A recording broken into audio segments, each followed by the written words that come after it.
Warning. Warning. This is not a test. This is not a test.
Drop it.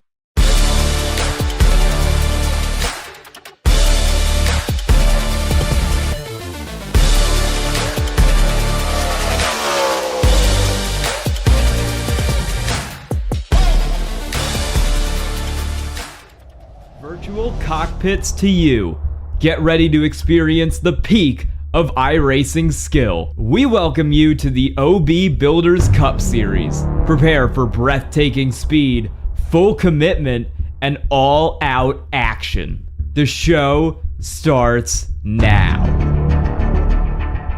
Tonight, it's a new build, and it's a new chance for drivers to thrive as we move into your countdown to green for tonight's coverage of the OB Builders Cup Series.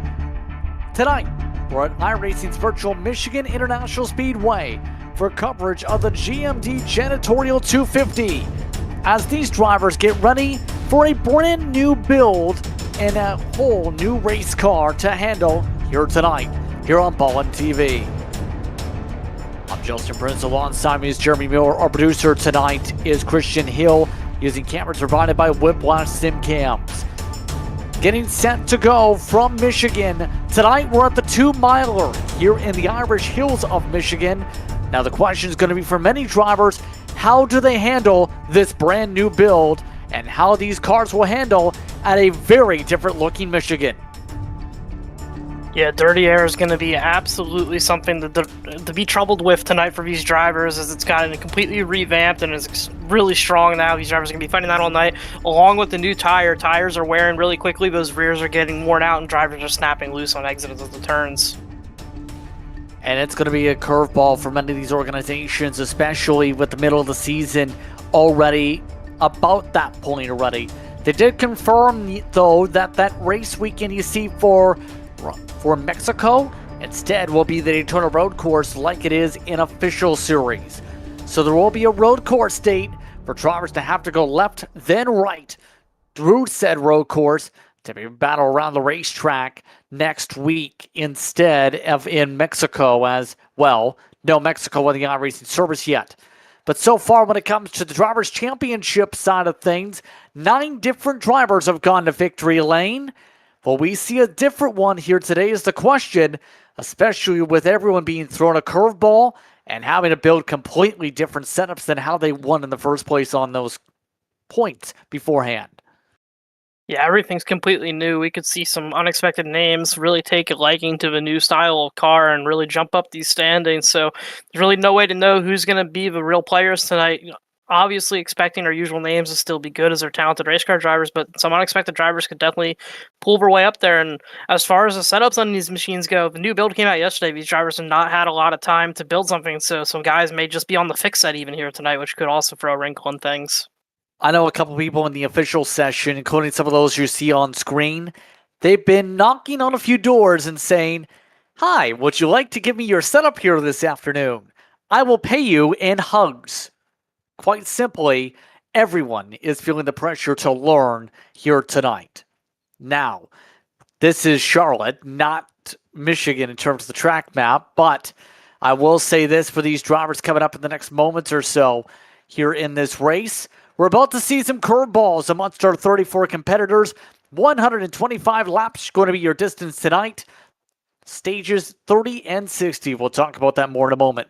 Here, remember, these drivers also going to have limited tire sets tonight, just 5 here in the pit lane tonight for them to work with. Those open setups, a lot of teams still learning completely different feels. Let's take a look at your grid here tonight. It's Shane Davis on the pole tonight. He'll start alongside Jordan Smeets, BMP, hitting the curve early. Then second row, that's going to feature Paul Gallimore and another BMP car. BMP had a very good qualifying session. Jeffrey Taylor rounding out the top 4. Yeah, Bikey, that's going to be in the next row of cars. He's trying to be a Viper, but it's still a Toyota in officiality. Alex Coffey is the first of the Dig cars in 6th position. Matt Cox and Tim Wortman Jr. rounding out the top 8 here tonight. Rounding out your top 10 starting positions, Kyle Holden with the next page of drivers. Kenny Coppola will start in 10th, Jeremy. First driver to miss out on the top 10 this evening in qualifying is Justin Belmonte in the 11th position. Joining him is Tim Harper rolling off 12th. In 13th, it's going to be Blaine Wilson, joined by Brandon Fetterplace in the 34. Our 15th place starter this evening is Nick King in his Ryan Blaney 12, and Corey Moore in the 42 will join him in 16th. Rolling off 17th is Nicholas Atwood in the Beast Mode Performance 91, and joining him is Victor Pfluger in the 43. In the 19th position will be Caden North 3 in the 19, and Kevin Ruff rounds out the top 20. 21st spot tonight going the way of Sean Rogers. Then it's Jameson Middlemiss next in the order, 22nd.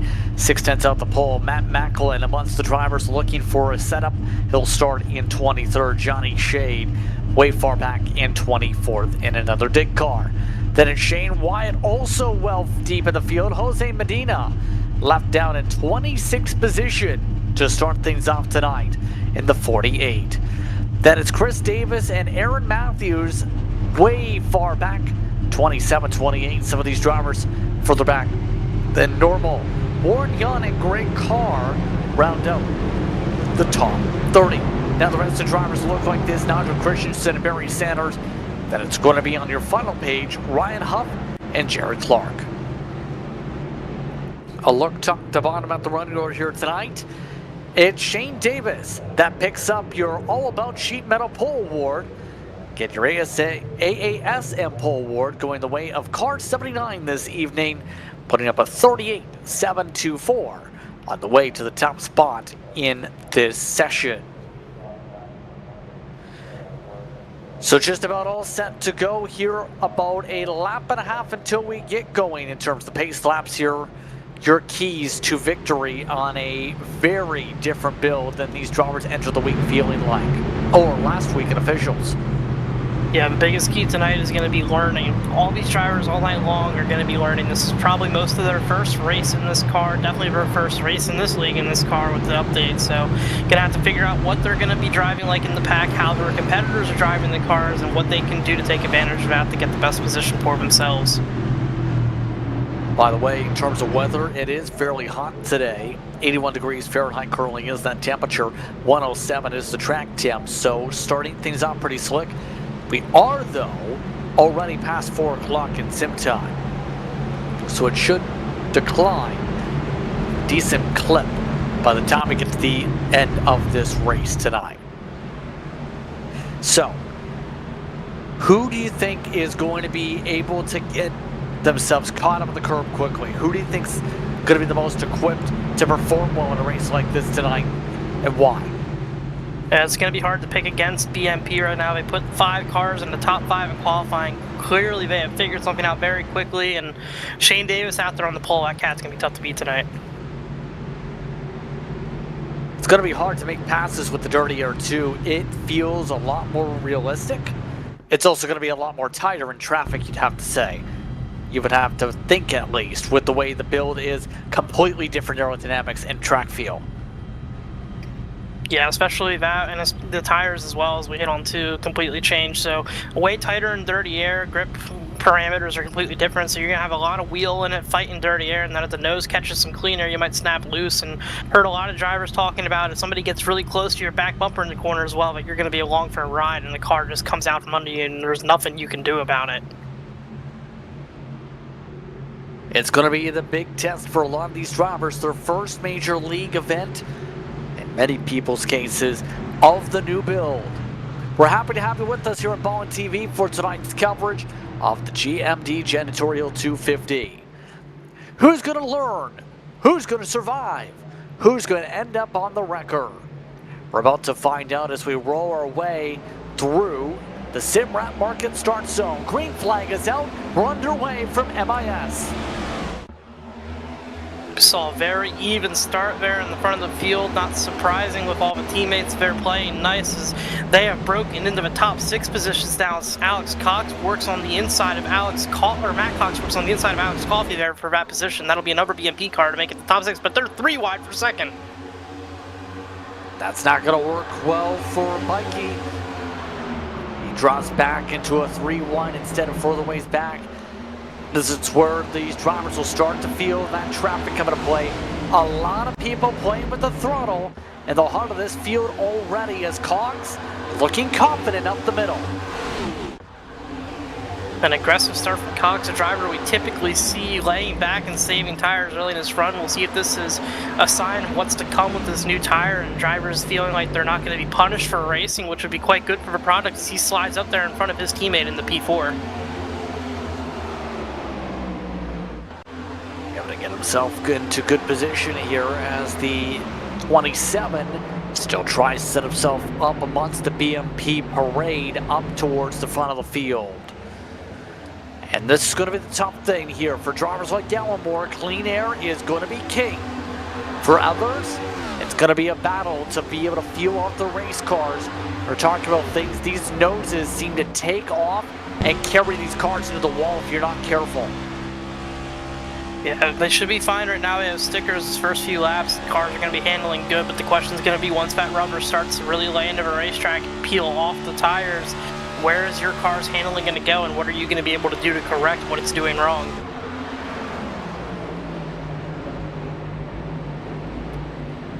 See some moves continue on as the 9 settles on into the pack. Kyle Holden amongst the drivers who said, I just played around with fixed setup, trying to get a feel of things from there. A few drivers are probably in that same ballpark. They did update those fixed setups today for many of these teams, so the baseline is only a couple hours old at most. Yeah, with the baseline being that new, this is probably the most effective you'll ever see a fixed setup be as a race like this versus the open setups. Open setups usually very superior on pace, but not a lot of time for these teams to get these cars right, so he could be competitive tonight with that under the hood.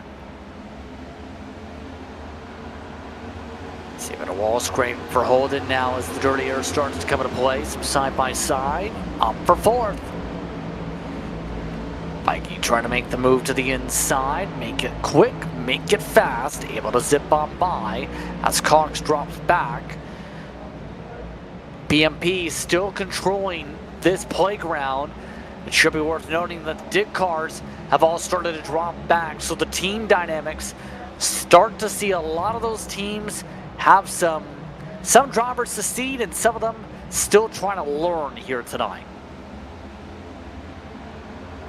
Yeah, we see the dig cars dropping back, as you said. A lot of them being passed by some of those BMP cars that started further back, moving up. I see Coppola there already up to the 9th position, so he's coming forward to try to join his teammates as he's looking right there off the back bumper at Tim Wortman. But those teammates up front are still battling as they're side by side for a 3rd position. Bikey's going to get clear of Schmitz here down the back straightaway. He's moving forward after starting a little bit further up front. A contact, Bikey just able to pull some draft now as he tries to go for 2nd. And already seen things not play out like we've seen in some of the officials or in league races where it was treated like a super speedway last time out for a lot of these drivers, probably last week. This week, a lot more single file choo-choo train in the early going like you've seen in the real life race rather than it being 7 rows of side by side deep until lap 10. Yeah, definitely starting to see a lot of single lane out early here compared to what we normally see at Michigan. I'll be interested to see if we start to see the field spread out a little more than we're used to seeing, as well as we're on board with the 22 here. Back to the outside of Bikey, so he was able to come back at him after that pass was completed for Bikey, and he'll be clear for P3 now. And let's see if he can set his sights on the lead as he works off the back bumper of Shane Davis. See Smeets stayed in the choo-choo train. Now some of the other drivers are trying to break up the team brigade, so to speak. That includes drivers like Wortman Jr. trying to slip his way on through. Decent season so far for the 83. Looks like he's one of the first to be able to build some momentum. Actually, is faster down the straightaway. And it's worth noting, side draft, a lot stronger in this build. It was a thing last build, where you can get close to the rear spoiler or to that rear fender, pull someone back. Now, you get to that certain range, there's a lot more pullback as this run goes on. You've seen some of it right there, Wortman Jr. trying to pull back the 9, able to make things equal. Yeah, something I noticed in my limited testing was with that side draft, it definitely is stronger, but it almost slows you down as well, which is more akin to what we see in the real world, where when 2 cars get side by side, they both go backwards. Just the one that's getting side draft obviously goes a little bit slower, and that's kind of what we saw there with Wortman and Taylor there, as they started to fall back to Holden once they got side by side, and Holden's now going to look to make an attack on that 83 car.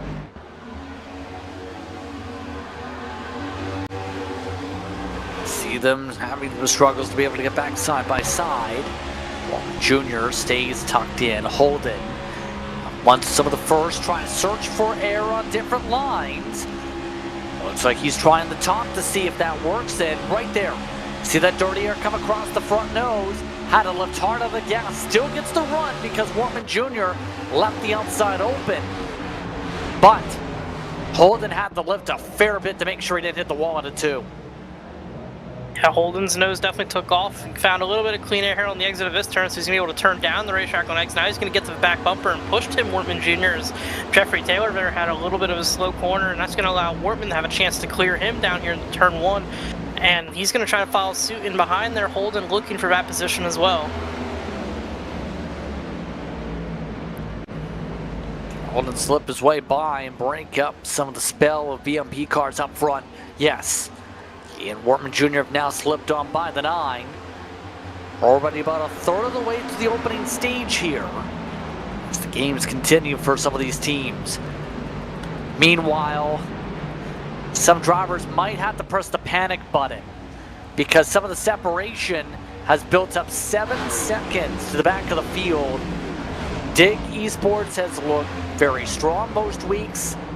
Their highest running car, I believe, is Blaine Wilson in 13th position. That's not good for the team. Yeah, I spoke with Alex Coffey before the race, asking him what he was expecting out of the new build here this evening. When I was down there with all of them actually in that channel, and they were all talking about how they were testing for nearly 6 hours working on this setup last night. It's a Dig car down the back straightaway, pardon the interruption, but the 19 is the first to snap loose. We stay green.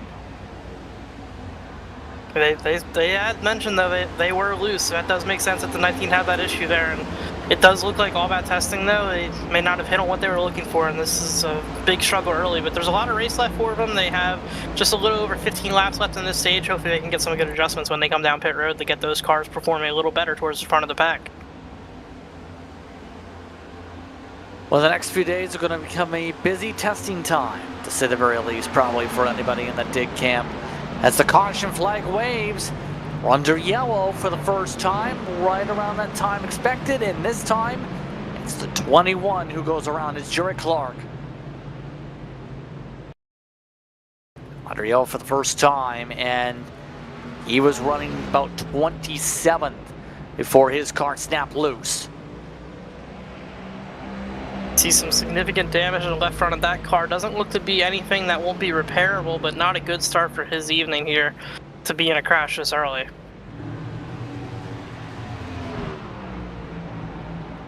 Take a look at the RS Boxes replay in the next moments or so here. But it opens up the question on how these drivers will approach pit strategy here too. There's only a limited amount of sets. You can't just pit every time, and we're, based on the numbers seen and hearing, expecting these tires to be wearing almost as much as you would get over the course of a 50-lap run in the span of about 20 laps. A lot more percentages burned off. Yeah, I spoke with Shane Davis for the race as well. He told me he was wearing his tires about 1% a lap across the board, and maybe even a little more towards the back end of runs. And something to mention here with Clark as well, other drivers have mentioned when you spin, you lose about 10% of that tire off just that spin, so that's not good for him here as we take a look at that RS Button Boxes replay to see what happened to Clark here. Yeah, snap loose, just took off. And this is the exact concern a lot of people are having here as they try and learn the feel of this car. It's a lot more difficult.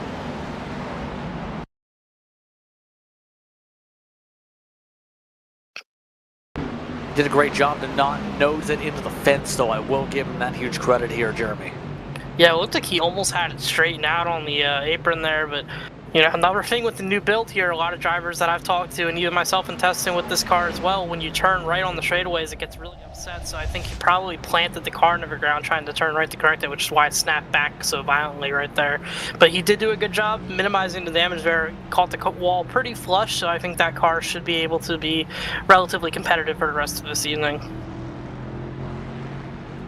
A few different drivers had picked up damage right before that point here too. Jamison Middlemas is amongst those getting damage repairs done. Take a look from the iRacing pace car, already halfway through stage 1. And with the tire sets being limited, we did not see really anybody except for Clark and Jose Medina come down for pit stop service here. So here comes a question. Do you think tire spin is going to become a factor now with this build, with the tires already probably in the 80% range for a lot of these teams? Yeah, you and I on the same wavelength. I was just about to hit on that. I'm looking forward to this restart here. First time I'll really get the C1, and any of us will probably get the C1 with older tires, with the new build, see how those tires react to being pounded into the ground on the restart. So I'd be conservative here. If you're not up front, definitely restart in second gear, but some guys might try to get away with first gear, but that could be scary. Some of that's looking really good so far, by the way. You see the biggest movers in the lower corner of your screen, Sean Rogers, up 9 so far. He's been able to cut his way from the back. Aaron Matthews is doing the same in the Team Aero Machine. So some teams are figuring it out as the race goes on, at least. While others, their drawing board better have additional drawing board attachments to learn what needs to go on said drawing board. Yeah, Sean Rogers, number one of those BMP cars, so not surprised he's moving forward after not the typical starting position we would have seen out of him there qualifying 21st. Might have, doesn't look like he actually got a, no, sorry, let's see here. He did get a lap down this evening, started 21st, but just not the best qualifying effort out of him, but moving up through the field quickly, he still has half a stage left to see if he can work his way into the stage points.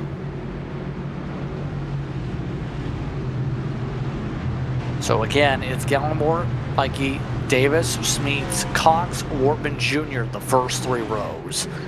Then it's Holden, Cobalt, Kane, Taylor that are amongst the top 10 as we come up to the SimWrap Market restart zone. Remember, this is one of the tracks that just reached the oval refresh. A different look to the restart zones in iRacing as well. See that blue and orange to mark that launch. Off and away we go. No tire spin. Everyone kept stable with this gear ratio. Yeah, everybody playing nice here on the restart as well. We don't see anybody really fanning out looking free wide, and some drivers already singling out there in the middle of the top 10, so everybody minding their P&Qs, trying to get out of as cleanly as they're going to start to stack up a little bit here on exit, though, see if anybody can make some moves down the back straightaway. Cox is amongst those trying some moves, but no dice from the inside line. Everyone now makes their way through 3 and 4. Holden doing solidly. Cox now forced to lose ground as he now gets passed by 77 on the outside with the run. And that is another BMP car making some moves. All while Nick King is the next one in line trying to join him. Yes, he'll get to the outside. 32 is able to close the door. See King here looking for a way, possibly to the inside, follow in line and push the 32 down the back straightaway here, and getting down to this turn, all you're doing in this situation is looking for clean air. He gets a pretty good pocket right here, and he's going to get a good run off the corner because of that. The one thing still carrying over from the previous build, the outside line, the dominant line, to be able to build up momentum. The Warrior Machine makes the move.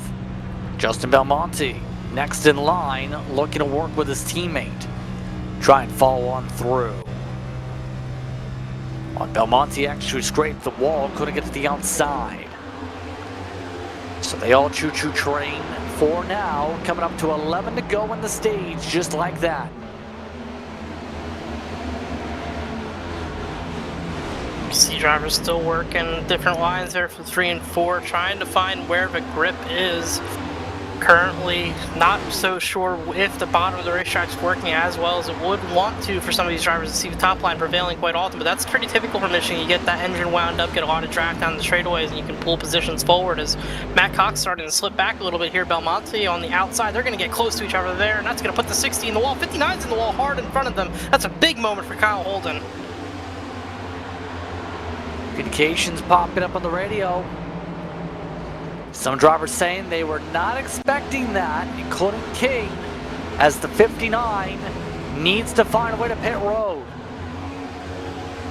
Yeah, 59 of Holden absolutely walloped the wall. That car is very severely damaged. He gets down the pit road, he'll get it down the pit road speed, and I'm not sure that this night is going to continue the way he liked it to. That is a ton of damage. I don't know if he's going to be able to be competitive.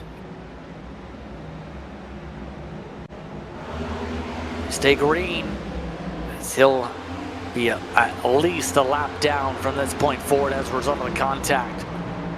All that's while the BMP machines continue to fight. Also hearing Jose Medina had a similar wreck out of turn 2. We still remain green as several drivers having some struggles here off this restart just like that. Yeah, that was unfortunate for Holden. It looks like he was put in the wall by Coppola in the 77 is what led to that for him. So nothing that he did of his own there, but definitely put a hamper to his evening. He's still on pit road, and that's going to essentially take him out of this one. But we look at Matt Cox up here, still settled into a 9th position. Just not the run I'd expect out of the 32. Maybe not too happy with the way the new car is handling, and we're moving into the long run at this point, which is where he's typically really good, and he's been moving backwards. Here's what happened on the RS Boxes replay. Jose Medina. Bye-bye, race car. And the 48, lucky not to bring out the caution, it just looped. Did a good job not hitting anything there, got it turned back around and got back going, but that was awkward looking. He struggled right there. His tires probably really upset after a big slide like that. I wouldn't be surprised if he was still struggling the next few laps after that, trying to cool him back down, but the car looked straight, Justin, and then just suddenly snapped on him. It was really out of nowhere. Here's now the tough thing. He's right in front of the leaders. Mikey now in front. And now they'll try and get through smoothly around the 48. So force drivers up, all trouble. Medina wiggles up the track. Gary Moore had to get out of the gas. That spooked the field a little bit as they make their way high side. Medina's car just looking like it's down on power. He stays out of the way, trying to run slow, let everybody around, but those tires definitely really... Oh, there's contact there. They're wrecking in the front. Big wreck. Tim Wortman Jr. in the wall hard with Schmeech. I think that was off the bumper of Schmeech that caused the wreck. Shane Davis down there in the infield as well. We're still scattering, trying to miss it. Caution flag is out as the BMP machines make contact for third. And we're under yellow. Friendly teammate fire. Nicholas Atwood amongst the cars trying to get back going. Another BMP entry as things start to bubble over coming out of the corners.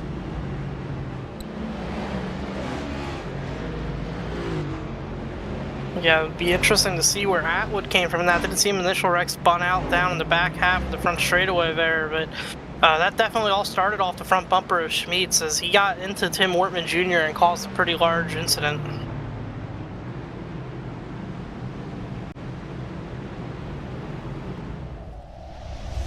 Let's take a look. Watch the exit. Schmeets. A little bit more shower away from the wall. There is some air in between them on the contact, but it looks like the 79 was coming up regardless. Yeah, Shane Davis got that big tight. We've been talking about in the dirty air and got into the 22 his teammate there, and then just nowhere for the 83 to go. See some damage on the right front of the 77 after that. I don't think some damage on the nose of the 62, and here's the 91 way down the bottom of the racetrack. I think he might have thought he had it missed and got collected by something a little bit later on. They're checking up behind Medina. Then right there, hard into the grass. Locked it down while in said grass, then brought it across the new pavement. Built up on the front straightaway. A lot more runoff space around the center logos.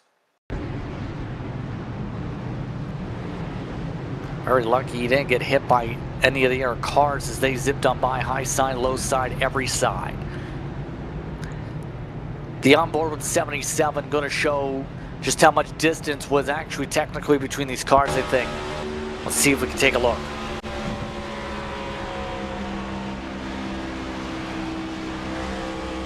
Yes, he was right there in front of him. 79 just starts pushing up the race track. Definitely some heavy netcode there, but as we said the first time we looked at it, that does look like an incident where those two cars may have hit anyways. So 79 was really tight and coming up the track pretty quickly.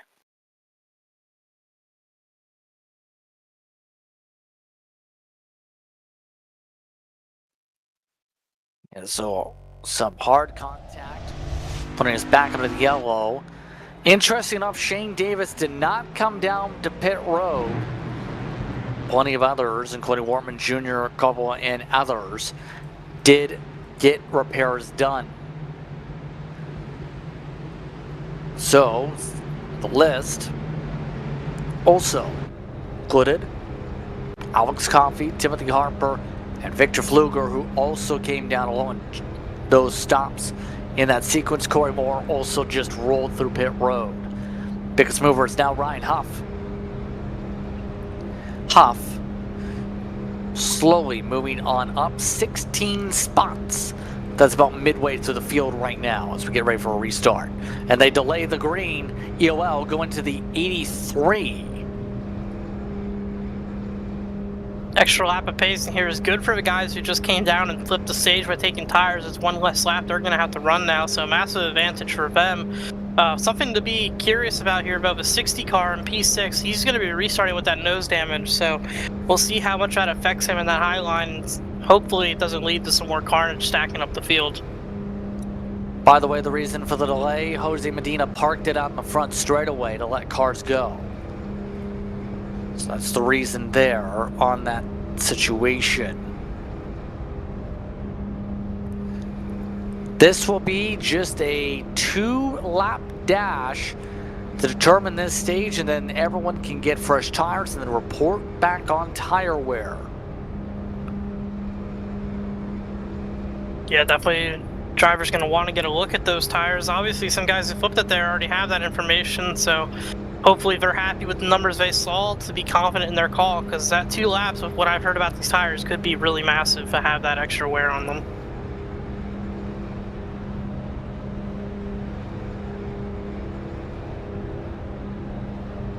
Get the go for the one to go. Mikey, by the way, as you can see, did choose the outside. And we've seen the outside line have some advantages to it throughout this racetrack's history in recent years with this package. Hence why the 27 is choosing up high here, even with the teammates. Yeah, definitely important to have that preferred lane choice as the leader. It's a massive advantage, and he'll be able to give that car behind him a countdown for exactly when he's going, wave out the window, let him know to give him a push. So they'll be able to get lined up quickly and headed down into turn 1 with in good shape to win the stage.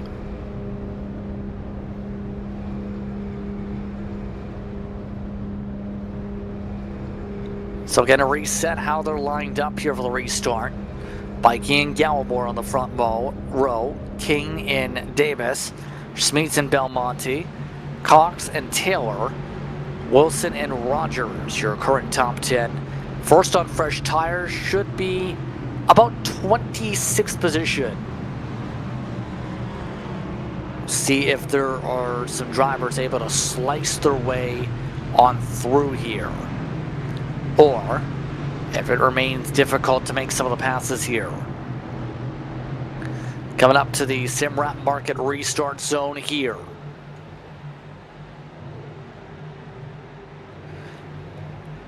Outside line already getting some edges. The outside gets the big run. Green flags out, back and away. See a big gap forming behind Davis, so that 60 car not as good of a restart. He has that nose damage, so that will only get worse down the back straightaway if that hurts him on the straight line. As Smeets, also another car that was involved in that incident, who stayed out here working the inside. Those cars that spun and were involved, they got to be worried about their tires. Even for 2 laps, that could be quite significant in what it did to their handling.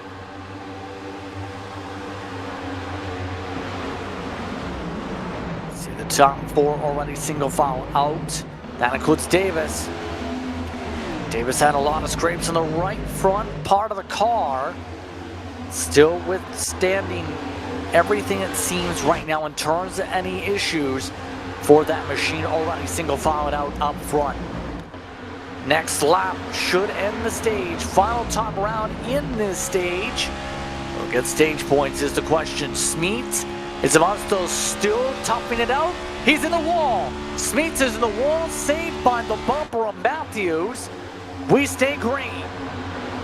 And he stacked up those drivers quite a bit down the entire straightaway after that. There was nowhere for the guys behind him to go, but just stuck in line behind him, being passed by all those cars to the inside. But here comes Mikey. Coming up to the green-white checkered should be here. 27, 11, 12, 79, 32 are your top 5 Then it's Belmonte in the 60, 9 to Taylor. Wilson's 18, Rogers in the 44. Ruff does get in the top 10 to end off stage number 1. So the field will get a chance to take some Goodyear Eagles here. We'll take a quick step aside. We come back. We'll get reset and rear geared up for pit stops.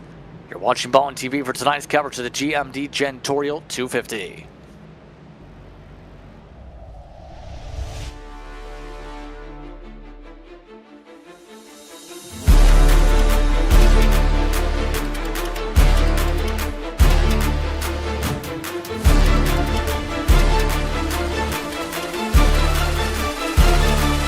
Drop it.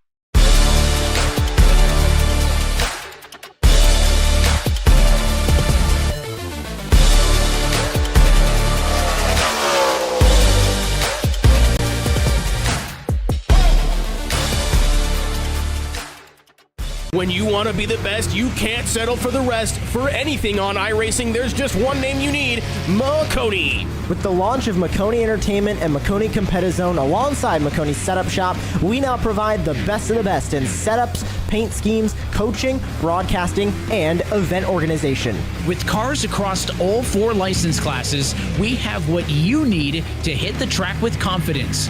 Grab a subscription and save money while going fast at MakoniSetupShop.com/subscriptions. And remember, at Makoni Setup Shop, there are setups, but your victories.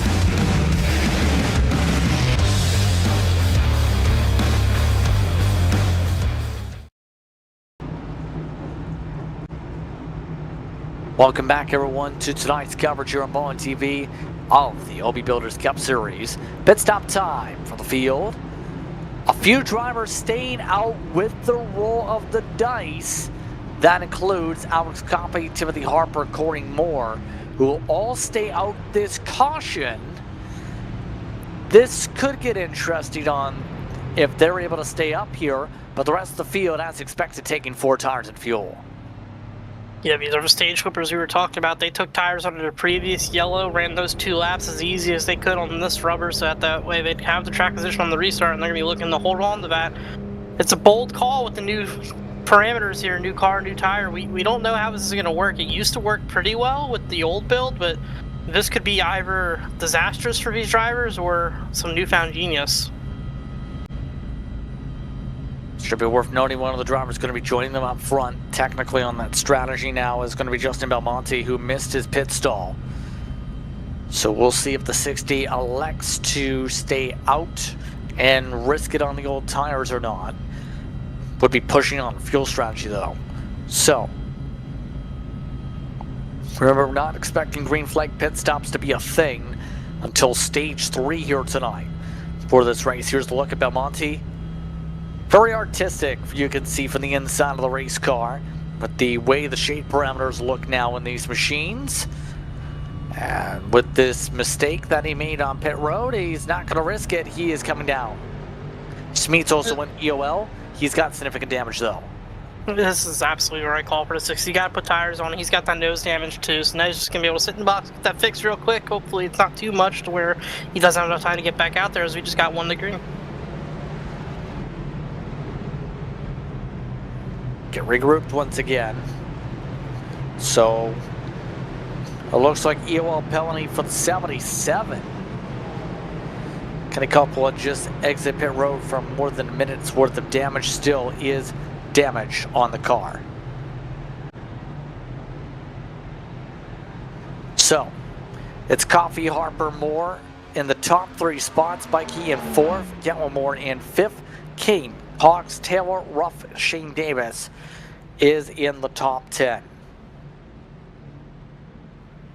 How do you think this is going to play out now with the old rubber being tested here? They did pit the last caution, so these tires are only about an offset for these drivers of 2 laps, but it's still a couple percentages lower. For the first time, they're up front here too. Yeah, I believe that the bigger question here than the tires for me might actually just be the pace of these race cars. We saw all of these cars struggling on the initial run of the race here tonight, so we'll see if they fall backwards again or if the track position can really be important for these guys. See if they can make that 30-year work behind them and keep these front positions. Reminder once again, this stage going to the end of lap 60 for this field tonight. Coming up to the Simrat Market restart zone. Green flag is out. Back underway. Dig cars on the inside. The Precision Speed Solutions machine on the outside. Having some side-by-side build-up. Coffee playing the lanes as he works his way through 1 and 2. See 3 wide back there for the third position. Bikey on the outside. Gallimore looking to the inside. Corey Moore going to hold off Gallimore for now, but Bikey got that position on him. He's the first of the cars that flipped the stage and started to slip backwards. Harper and Coffee still clear in first and second.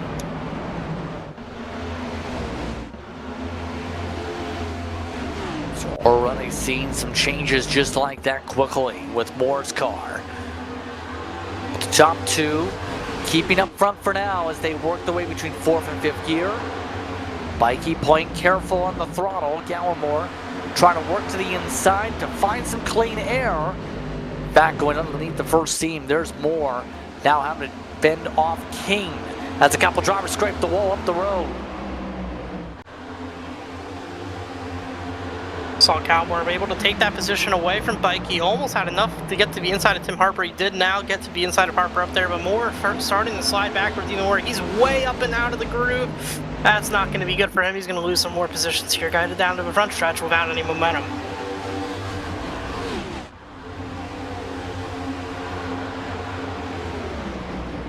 A lot of cars already slipping back as a result of how things are going. BMP still controlling things. But now the pressure is going to build up for the lead too. See some of the drivers trying to slip their way to the bottom right now, but the lead is bumper to bumper also. There's Rupp to the inside. There's Gallimore trying to go to the outside for the lead. Coffee getting a little bit loose. Levin still trying to search for air. And meanwhile, just behind this battle, we saw nearly staggered 4 wide out of turn 4 there. Really stacked up there, working to the outside of Harper as he starts to slip back. Coffee still holding off with that clean air. He needs to do what he can to hold off, as we've seen with the other 2 drivers on the strategy. Once they lost that clean air, they went backwards, and he's about to lose it here. Gallimore to the inside, new leader in the 11. Paul Gallimore having a great run tonight, up to the lead.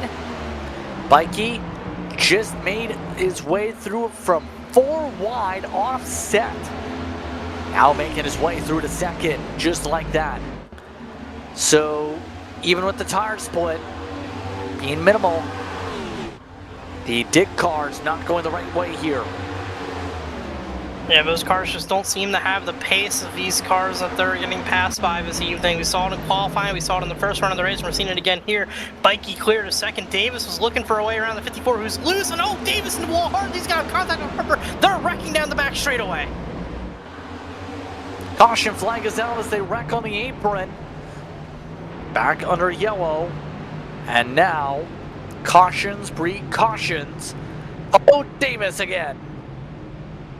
Harper just gunned it into the door of the 79 after they were done wrecking. Gonna have to see an angle of that to see if that was intentional or not, but the 56 just destroyed the side of that 79 car under yellow. That's something you do by accidentally to the AI. Well, curious on what's going to be the explanation here for Harper as those 2 traded paint coming off the corner in the battle for fourth to spark out this caution flag. Harper was sliding backwards on those 2-lap older tires, just not having the pace that he was looking for tonight as well in comparison to those around him. And that's what led to that wreck, and then obviously the extracurriculars after the fact. We will have to take a look at that as well. Our spinner boxes replay. Watch the 56 on the exit. Davis, dirty air, has to lift. Harper actually slides up right nearly into the fender, and then the death wiggle hits the wall and collects Harper on the way down. Yeah, we can see there Harper never touched him on the exit of 2. The 79 took off on its own and lost control, made contact with Harper. Harper, an innocent bystander in the wreck to that degree, pitched him backside, was there. 56 obviously went all the way back around to come back at the 79 after the fact here. And we'll take a look at that from the 56's onboard. Yeah, not sure why. What was the point of that throttle up? Yeah, hard to tell for me. I think there would be quite an argument to be made that it was done intentionally, but sometimes when you're frustrated after wrecking, you just hit the throttle, not really paying attention. But the 56 looked like he had pretty clear view of the 79 down there on the bottom of the racetrack. And that has brought them to pit road. Harper, with that, picked up significant nose damage too. Apparently, we're seeing reports there is the potential of in the cockpit. You might not be able to see it fully, but regardless, it's damage now for both of them. Both of them happen to spend time down pit road. That strategy didn't work out really at all for the dig cars, did it? No, it didn't, and I don't know if it was because of the tires. I really think it might have just come down to the pace for those guys not being good enough to work in comparison to those guys. As I just took a look at it from Harper's cockpit view, and the 79 was actually just in the A post for him. He could not see that car much at all, so that may have actually just been a really weird coincidence and a complete accident that he got into him after the fact. We'll say this, by the way, new dashboard look for these next-gen cars this week. What do you think about the new dash, the way it looks with the settings? I like the ability to actually see all the gauges properly and right from the get-go, like you have in real life. Like, look at this. Yeah. It's nice. I've heard quite a few remarks. I don't mind it personally. I think it's kind of just whatever. I'm fine with it. It's not something that was hard for me to change to, but there's some Dash 2 purists out there that are very upset they lost their beloved Dash Page 2, so they're quite sad that they lost that one, but I think having a uniform Dash Page is really not that big of a deal, and most drivers will be acclimated to it fairly quickly.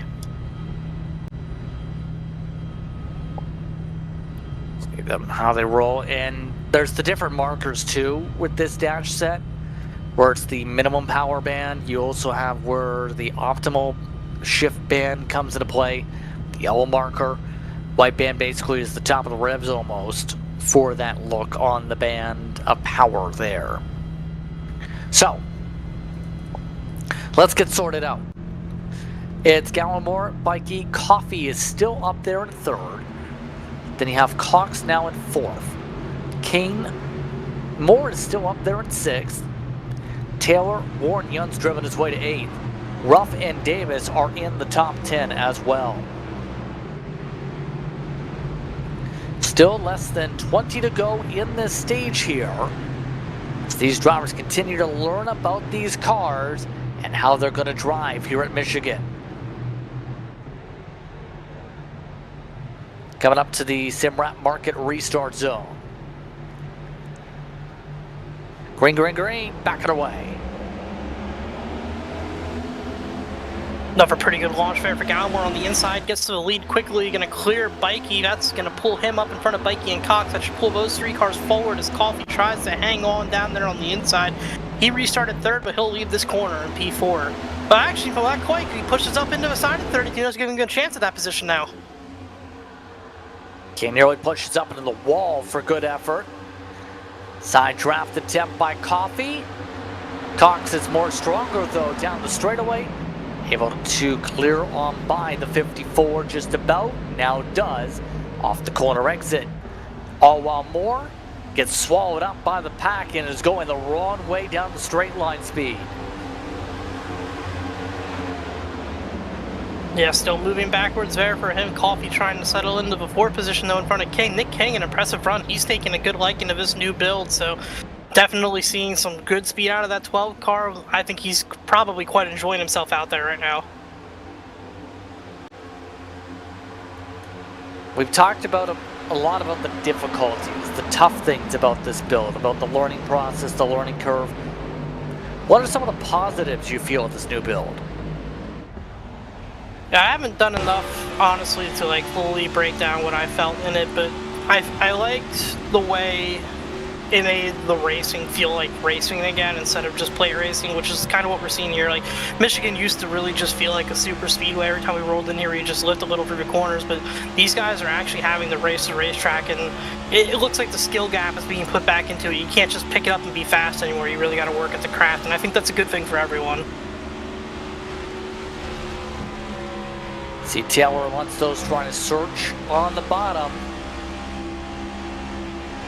Looks like he's able to get the nose to rotate this time as the 12 only opposite to the right front. Young doing a good job slicing his way through up 23 spots now. Great run so far from the 1 as he now continues to progress forward. Young kind of out of nowhere here with this momentum moving forward quite quickly. He's found something in that 1 car. He's going to take that 5th position from Nick King without much of a challenge from the 12. He'll be looking off the back of Coffee, who settled into the 4th position quite nicely for now, but Warren Young is flying. Outright flying with how he's been able to learn about this car now. Next up in the order is Coffee. Coffee's now been able to stabilize the bleed at least into the top 4. Right now just following line to line, you see right there, just cannot do what you used to be able to do. Have to search around, have to try different lines. If you want to try and make things work, that nose just takes off and says bye-bye. See it again here, down here 3 and 4. Coffee just going where the cars in front of him aren't looking for that air. Something that's going to be even more important than it used to be with this new build. So he's doing a good job right now, maintaining, definitely much stronger than he was earlier in that 54. We saw him fall out of the top 10 pretty quickly early on, but he's still holding on to P4.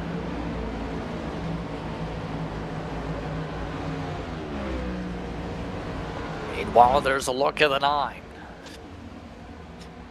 We mentioned Rogers, another BMP entry, trying to march his way on through. He's now right on behind in the blue machine. Bit of a different look here this week, but his Chevy, he too is getting better and better. You see him able to get a slice to the inside, but no pull down the straightaway.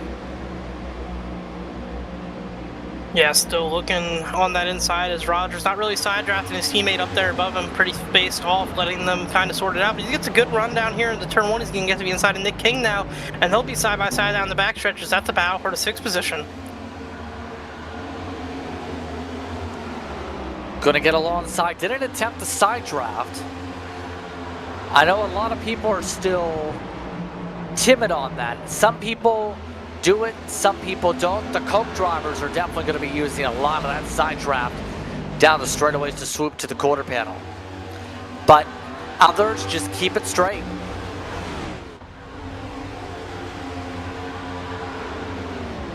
Yeah, side drafting is always a pretty dangerous game, especially with netcode being what it is, but you kind of have to do it. It's not something that you might necessarily like doing as a driver, but it's a recipe to success, and you got to use every advantage you can, every tool you can in the cockpit of one of these cars to go faster, and sometimes that means slowing down your opponent.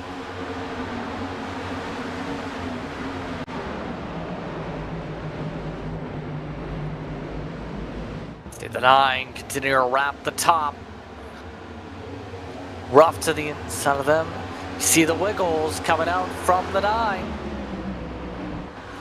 Able to hold on to it with the grip for now as they continue on. Yeah, those wiggles are only going to get worse. You get some heat into those rear tires. You start to get looser and looser. Another one down there on the inside that time. That was Kevin Ruff getting loose. He's going to lose 2 positions down the back straightaway because of that.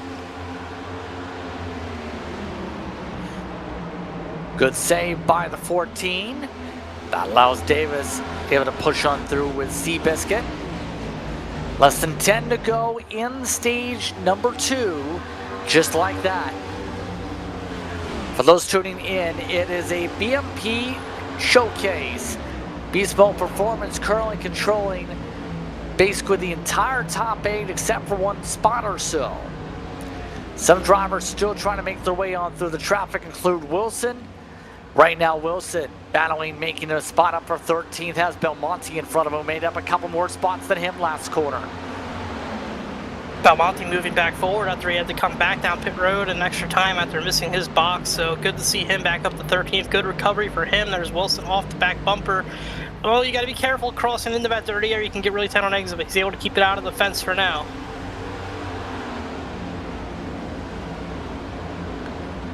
See them snaking it out a little bit. Some of these drivers down the straightaways.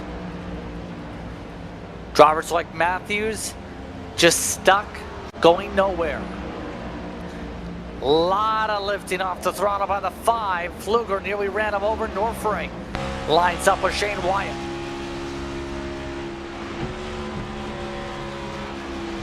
Yeah, quite a big lift there as these drivers still trying to figure out what the air is doing to their race cars. You see very high up the racetrack there off the back bumper was about 3 of the cars behind them all watched up close to the outside wall. So he's trying to move forward right now, and it's just difficult though with all the air back here.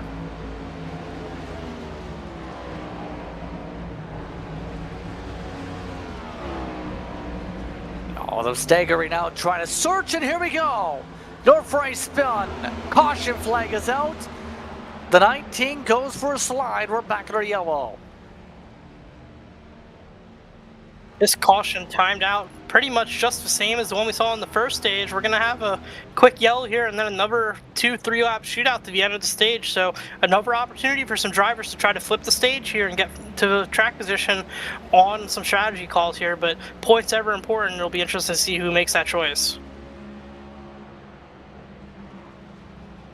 So we now group up under caution. It's the second spin for the 19 here tonight.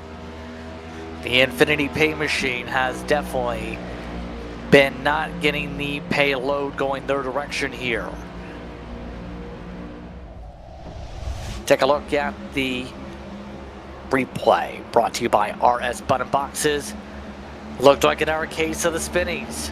At first, yeah, just starts drifting mid-corner. Looks like just got the seam there just a little bit, and that's where it started to come around. The second the left front hit that seam, but he did a good job locking it down right away and keeping it out of the wall, and he'll be able to continue. Just going to need some 4 fresh tires.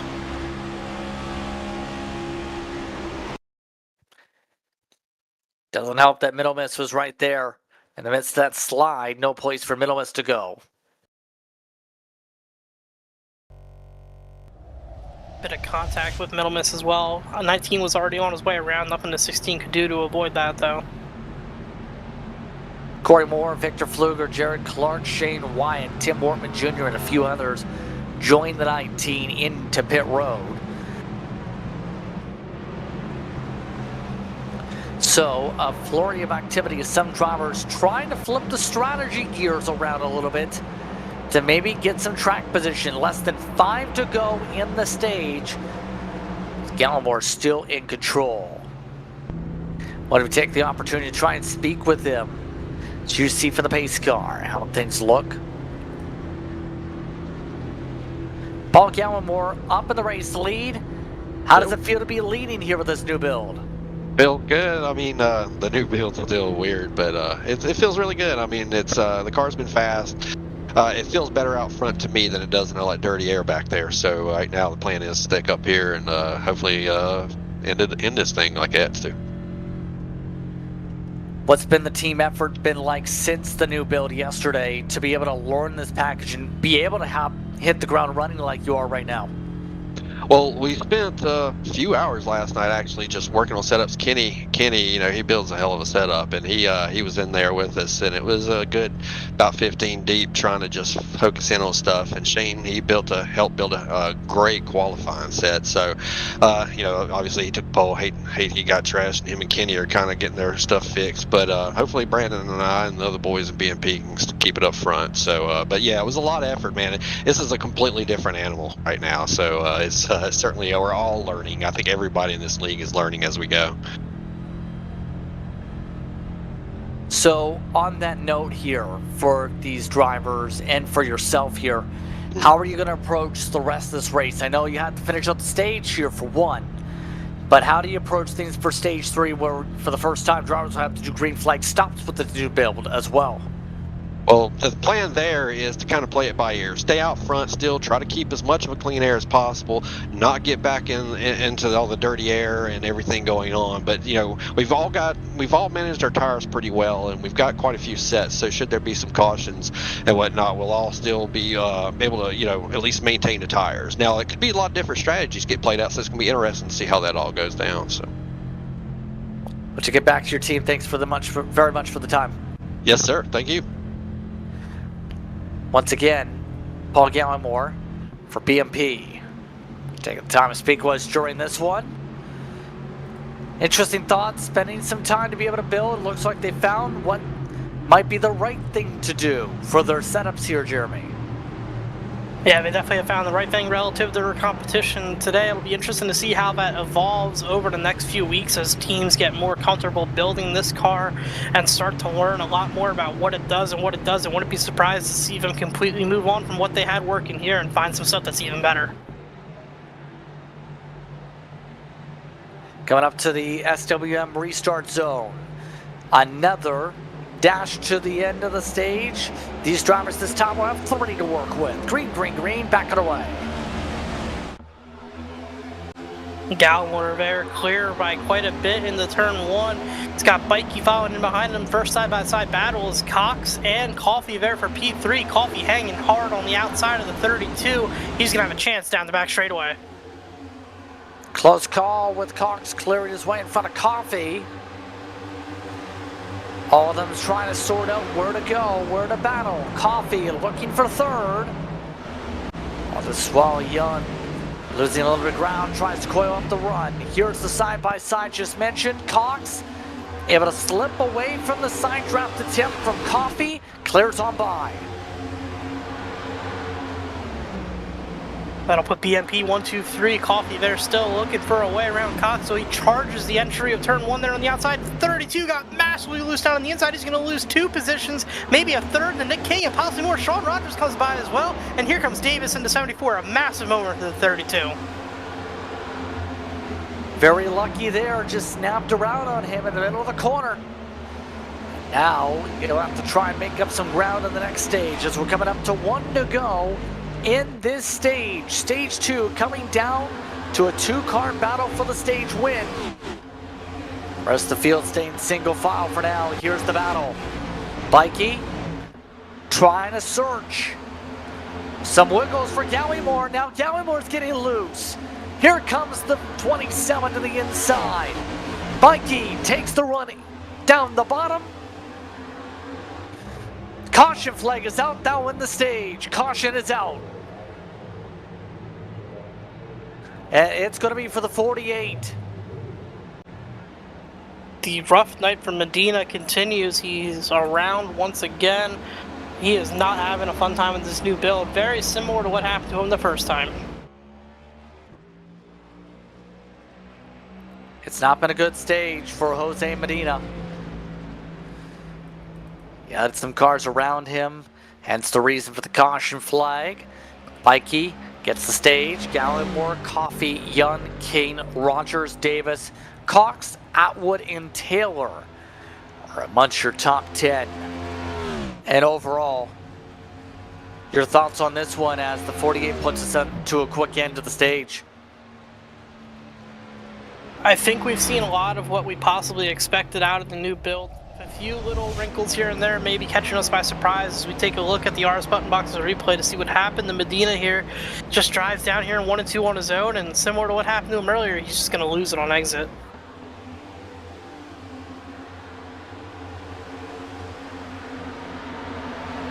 Yeah, he's not having fun.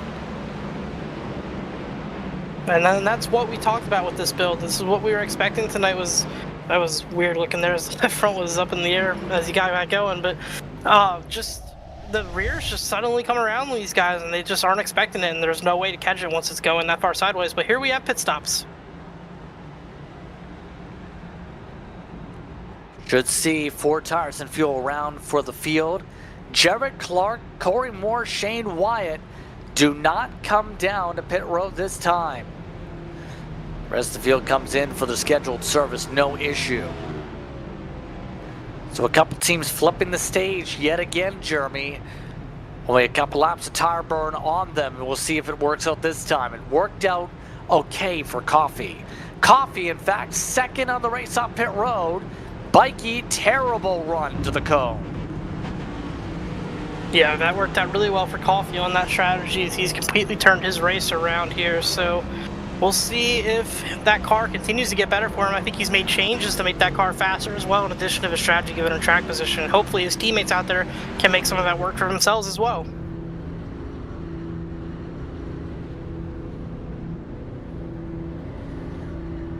So a big risk being taken now by the 21 machine. How do you feel about how this race has gone on so far tonight?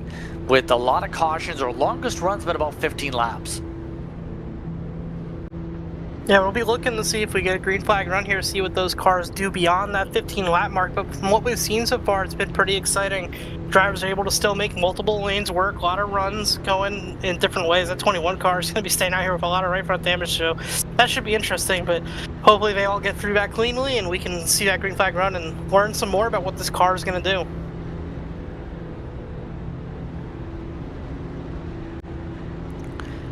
Big risk for the 21 staying out here with the damage, but we'll see what happens. So, Tim Moore, Wyatt Gallimore, Coffee, Young, Bikey, Rogers, Cox, and Taylor all start on the top 10. Victor Fluger, Amonso's coming down for an additional top off here.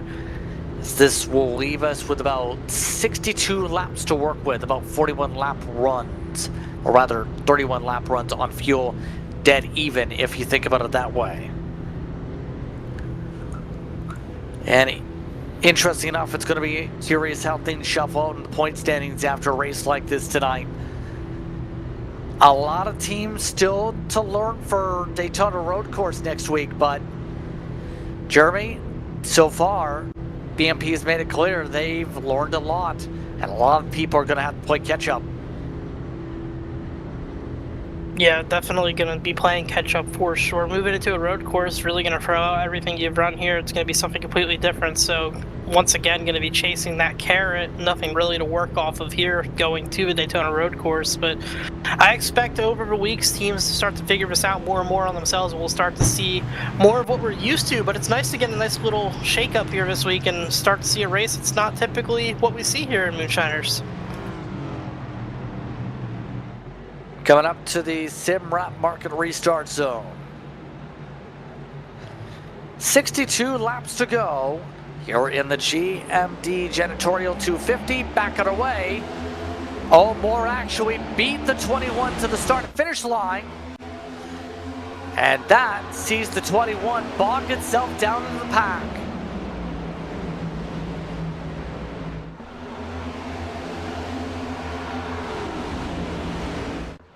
That 21 stayed out with a lot of damage, so we're not expecting him to stay up front for long. See Corey Moore obviously clearly moving to the lead right away on that restart, but that 21 just hopefully falls through the field safely here, but he's maintained P2 for now, so maybe it's not as bad as we expected. But Coffee made some good moves on that restart. He's already in the P3.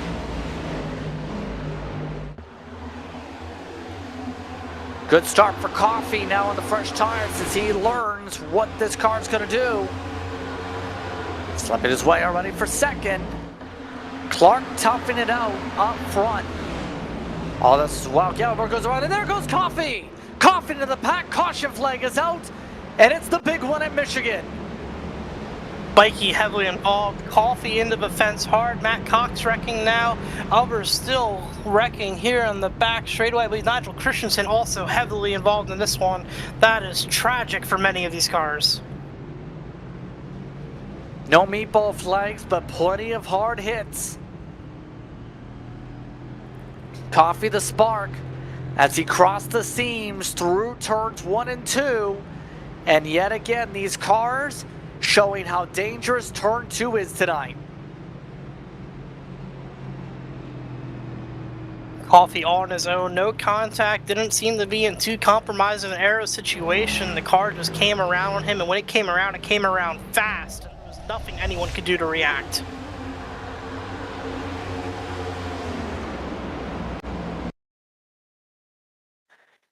Watch right here. Starts originally above the seams, then as soon as he crosses the seam, it just goes away.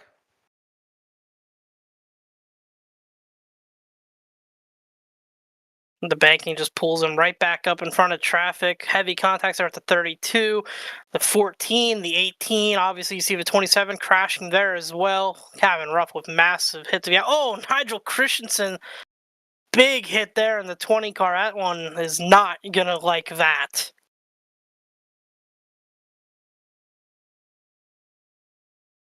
A lot of contenders collected. Ruff's already amongst those with significant repairs right now. Absolute parking lot. Let's take a look once again. This is from the 74. Davis.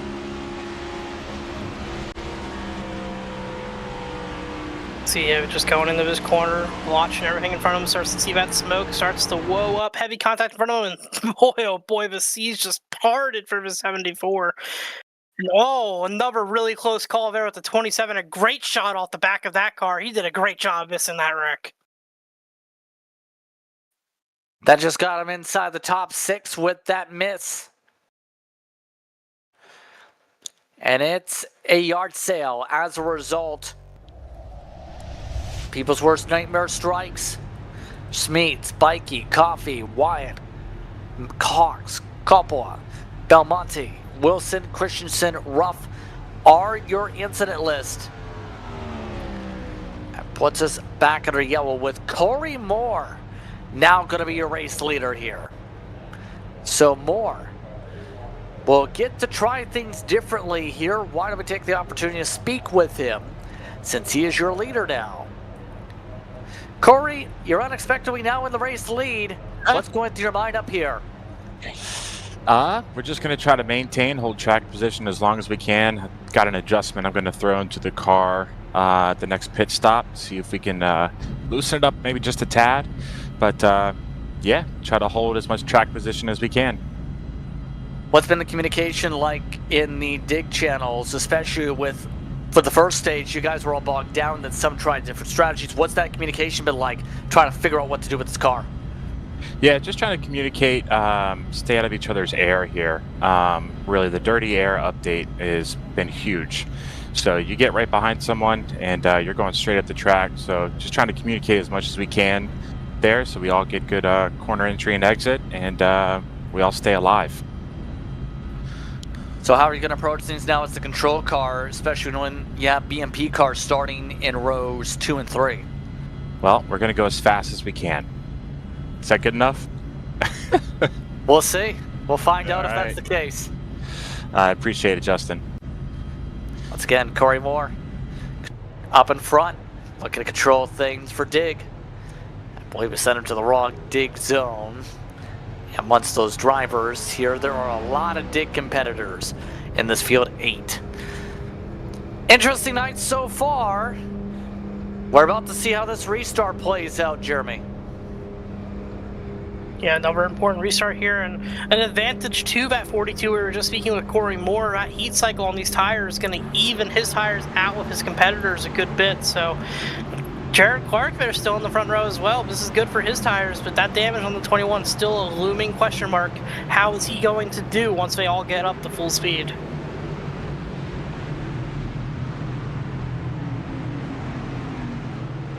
So let's find out how this goes.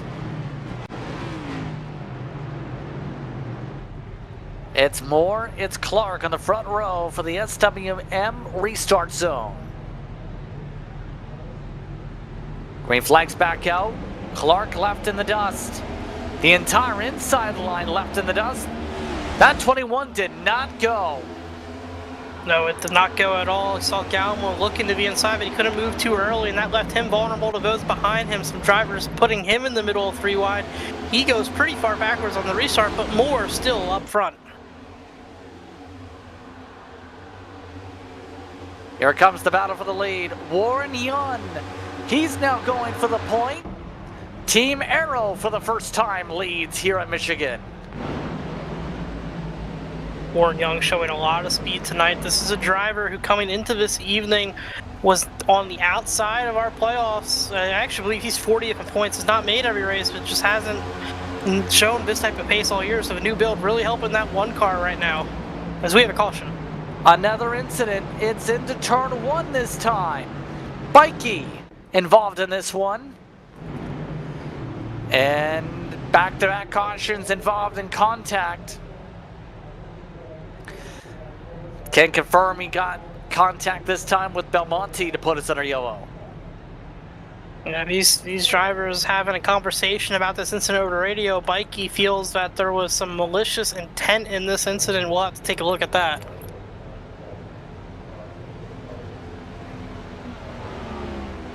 No damage, but another yellow bunches us up with 55 laps to go coming up.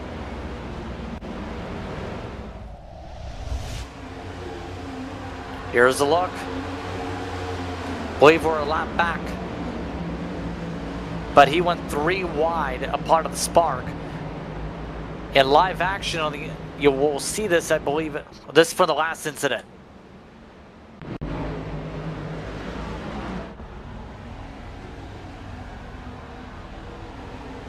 And see the field try to sort itself out. We're still trying to sort of the R spot boxes. Replay, apologies there.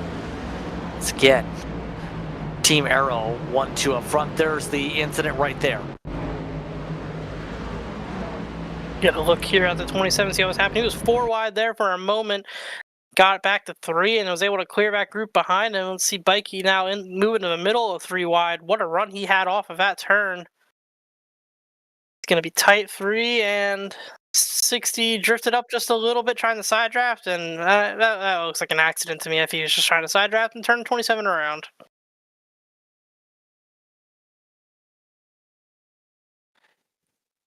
The next time around, he almost went down pit road a lap early and went to the grass as well. Kind of add to things. Here's the look from the 60.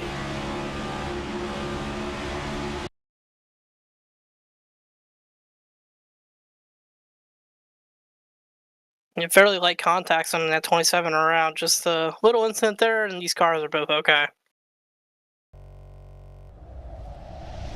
Do have an incident limit in this series of 17 before a penalty. 25 is a DQ. Some of these drivers are pushing their luck here in terms of that DQ limit at this point with the amount of 4Xs. But the Warrior Racing Machines elected to come down here. Not just Belmonte, but Nick King also rolled to pit road. We'll see how things shape up, but Team Arrow has now picked up the momentum and picked up the baton in this run. Warren Young is now the race leader, as mentioned, with Aaron Matthews in second. They've picked up a lot of spots here tonight, from 29 to 28 starting spots. Let's take the opportunity to speak with your race leader, Warren Young. How are you feeling being up here with Team Arrow? Feels good for a change.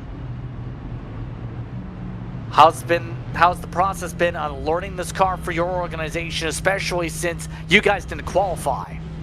Well, we were struggling all the way up until about 30 seconds left of qualifying, to be honest with you. We couldn't decide what to run and what changes to make, but I think what we went with has been pretty good, it feels like.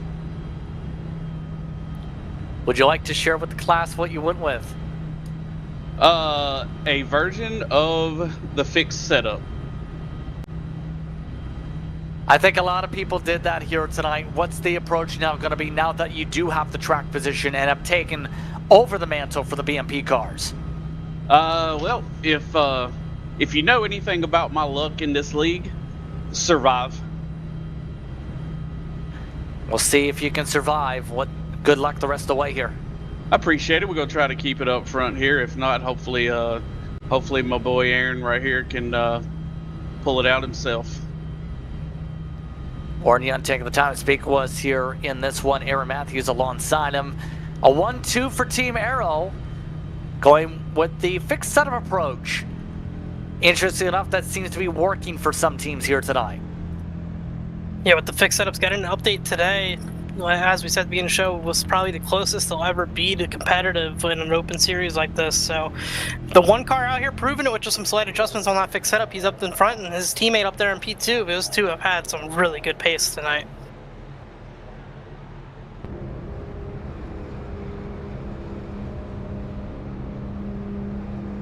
So we'll try this again for the sim wrap market restart zone. Coffee and Ruff are your two off tracks at the moment. Davis is back going, but he's 14 laps down. Green flag is out. Poor start for Matthews, bogged down to the gears. Rest of the field gets itself fired up. Poor start for Matthews indeed, but his teammate gets up in front of him, gives him some draft entering turn 1, but feeds him a little bit of dirty air there. They're going to be looking potentially 3 wide here off turn 2. If Davis can get a run to the middle, he can't, so we're going to be side by side down the back straightaway. Matthews will be clear for second. Davis and Moore try to work out P3. Clark, by the way, he's now getting shuffled after starting up front, still with damage on that car. I wonder if he'll get it fixed eventually. As Clark puts it in the wall. Checked up on the back in a better place in terms of the traffic jam. To get back in a rhythm. Better place, sending it deep. Looking to take away a spot from Moore. Better Place not quite going to be clear of the 42. He gets him now. 42 cuts him a little bit of a break on the exit corner. Better Place up there in front of him now for P4. Corey Moore starting to slide a little backwards. He has Clark behind him, still hanging on in 6 with that right front damage.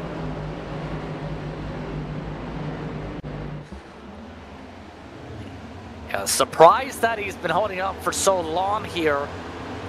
But it's been working out okay. Remember though, he was one of the cars that snapped out of turn 2.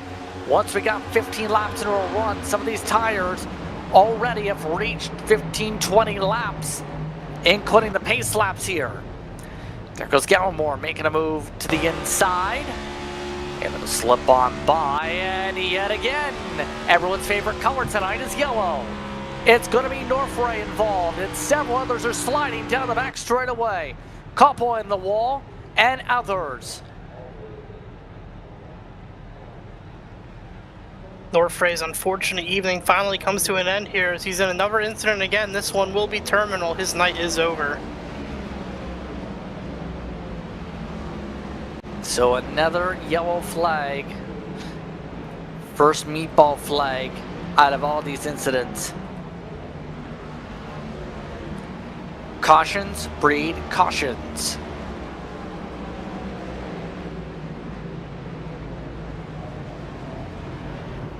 So, let's take a look at the RS Button Boxes replay. Oh, that was a snap and a half and overcorrection if I haven't seen one. Just lost it on his own again, and you see the cars coming in behind him here. 43 of Fluger just massive contact there. And I think we saw a 25 also possibly had an incident trying to avoid this as well, so we'll get an onboard look here from Norfray.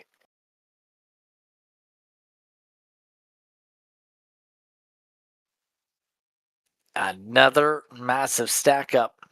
43 would be Victor Fluger. You see him pick a lane. Him and Wyatt both struck out on the lane choice. And the 3 of those are teammate cars all down there in the dig channels. So unfortunate moment there for all of those guys as Corey Moore's on pit road with some others. Yeah, flurry of activity here. As most of these teams are here for damage repair. A couple are making some tire sets or fuel adjustments here. That includes Sanders and Shade that had 6 and 7 second pit stops respectively. Smeet also had a quick top off. Looking good if you're Team Arrow though. 1, 2, 3 in the running order so far amongst those cars. So, we now look to see how things now play out. Jarrett Clark still up there as well on the damage report list here too. So, as things get sorted back up here, it's worth noting that your race leader, you know, he came into the points tonight dead last in the standings. Yeah, it really shows how much of a new build is wrinkled into what's so different about all this. I mean, nobody knows what they're doing out here, and we're seeing some new faces at the front of the field and some guys who have taken to it quicker than others. And of course, for many people, it's a learning process tonight in the OB Builders Cup Series, getting part of the Moonshiners Racing League, all part of the GMD Janitorial 250 here at Michigan. Happy to have you with us for the ride as we are just about inside the field window to make it. Fresh tires are going to be starting about 13th on back as part of the roulette. Just Prince Jeremy Miller once again with you. Christian Hill, our producer tonight.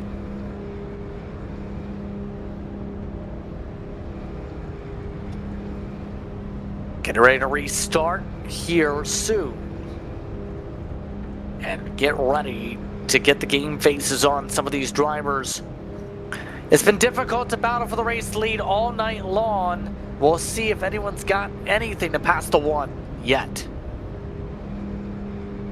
Yeah, I've been so impressed with Warren Young. We've seen little flashes out of him throughout the season, but this is the most we've seen him established as a contender in a race and a real threat to win, and I'm hoping he can continue to build on that and put on a really good show for us here.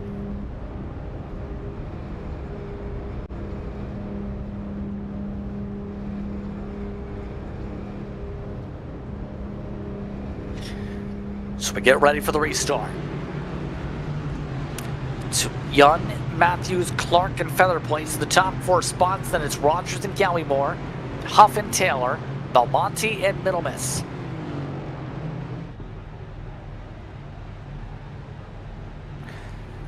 Starting from the outside will be the one for the Sim Wrap Market restart zone. Green, green, green. Back underway. Already a lot of communications popping over the radio as several people are scattered at the back of the field. We stay green. Think somebody spun the tires back there. We had a wreck at the start and finish line that did not bring out a caution.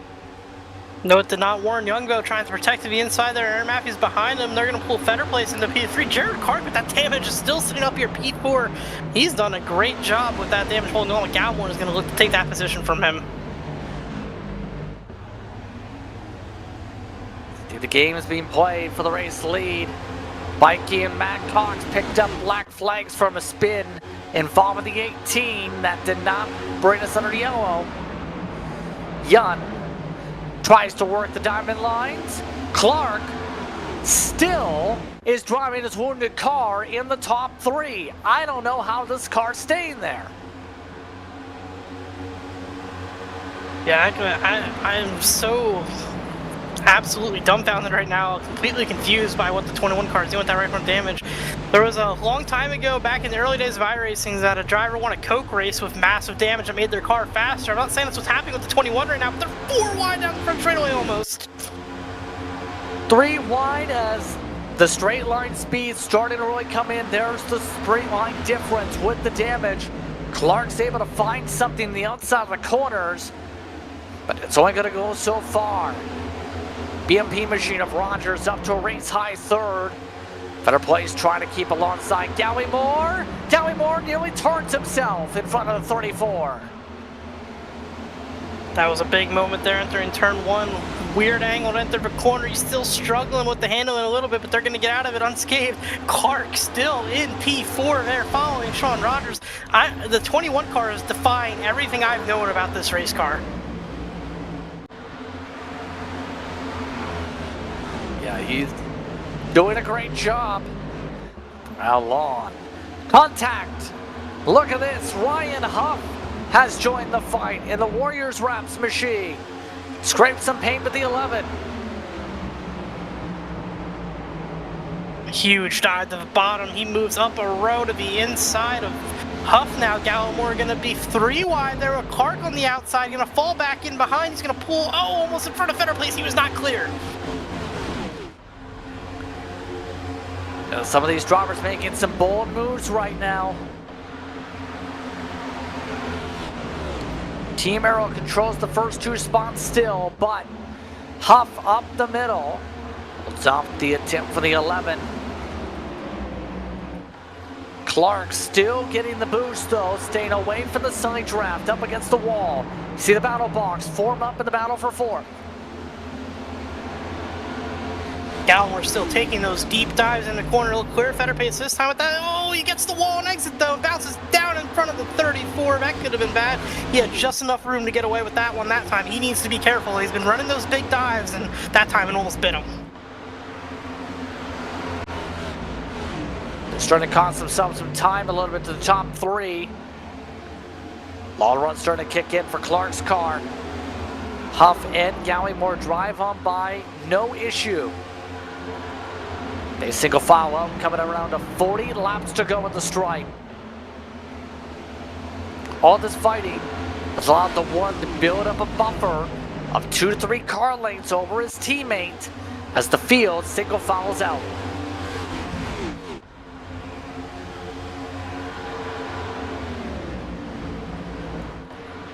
Remember earlier, we had no caution in an incident involving Blaine Wilson, Matt Cox, and a couple other drivers at the back of the field. That nearly put us under another yellow flag. Those drivers are running about half a track back of the rest of the pack at the moment, for those curious.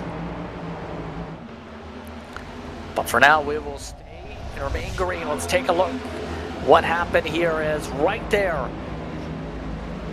Communications popped up on the radio with Nigel Christensen and a couple others at the time as they stacked up big time with the 18 stop.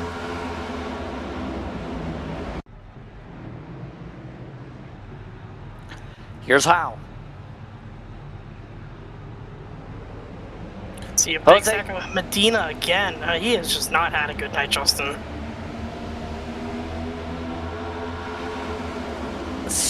I'm shocked that wasn't a caution right there.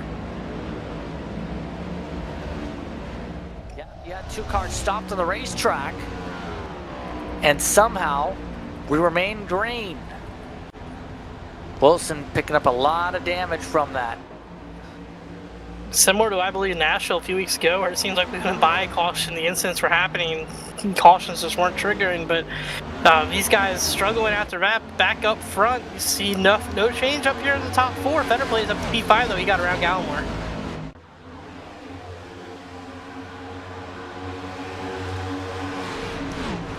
Solid racing going on with different lines being played by the top 3. 3 different lines, 3 different ways to approach turn 4. Matthews just went all the way to the bumper of Young with the top line. Electing to just push his teammate right now back up the corners as Young elects to take away the air from Matthews. See these guys side by side for a second now. 24 looking to be inside, trying to pick up that position from Aaron Matthews. It's Ryan Huff. They're still going to be side by side here down in the turn 1. So Matthews looking to try to defend that position, which also protects his teammate up there in the lead.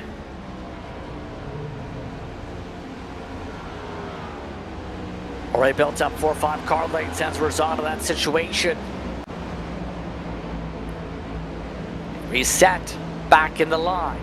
19 cars from the lead pack, by the way. 4 seconds the interval between these cars. Huff looking for the highest point of his night. It'd be a plus 31 for the 24. This move can get complete here. We haven't talked about Huff all season, really. No, we have not. Ryan Huff, 24th in points coming in tonight, battling with Aaron Matthews, 12th in points, and our leader, Warren Young, 40th in points. Seeing some real new faces in the picture for the lead, and these guys aren't here by luck. They have been fast cars tonight, and these are 3 cars that could win this race.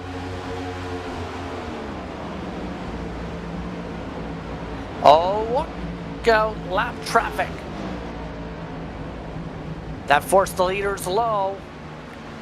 And looks like Huff takes advantage, able to slip to second. Highest we've seen a Warrior car all night long, as Rogers also follows his way into the top 4. So all of them building up some rhythm here. Almonte in the infield. We have more trouble in 4. Still green. That's a Warrior car that's gone for a ride. It was running 7th. Battle with Ian with Gallimore. Did a good job holding on to that race car. Just went for a little trip through the grass, but up front they're still battling here. Sean Rogers trying to get to the right rear there. Better place, not able to do so. He's going to push him here down the back straightaway. Looks pretty effective, but Rogers still prefers to run that middle of the racetrack. Hold on, the battle for the lead is heating up. Huff just took a swing at the 1. Tried it to the inside, couldn't get it to work. So the rest of the field now single file is in the line. Still looking for that clean air. Ryan Huff up there in front of these guys. Vetter plays up to P3 though. Here comes Gallimore behind Matthews. Matthews starting to fall a little bit backwards. Rogers is going to get by him as well with 5 down the P6.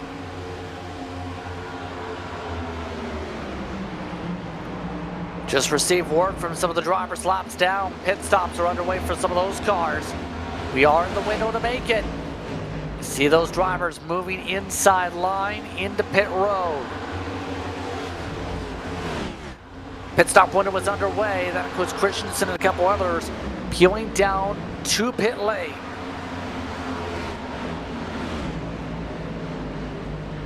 Now they reach Wilson as well.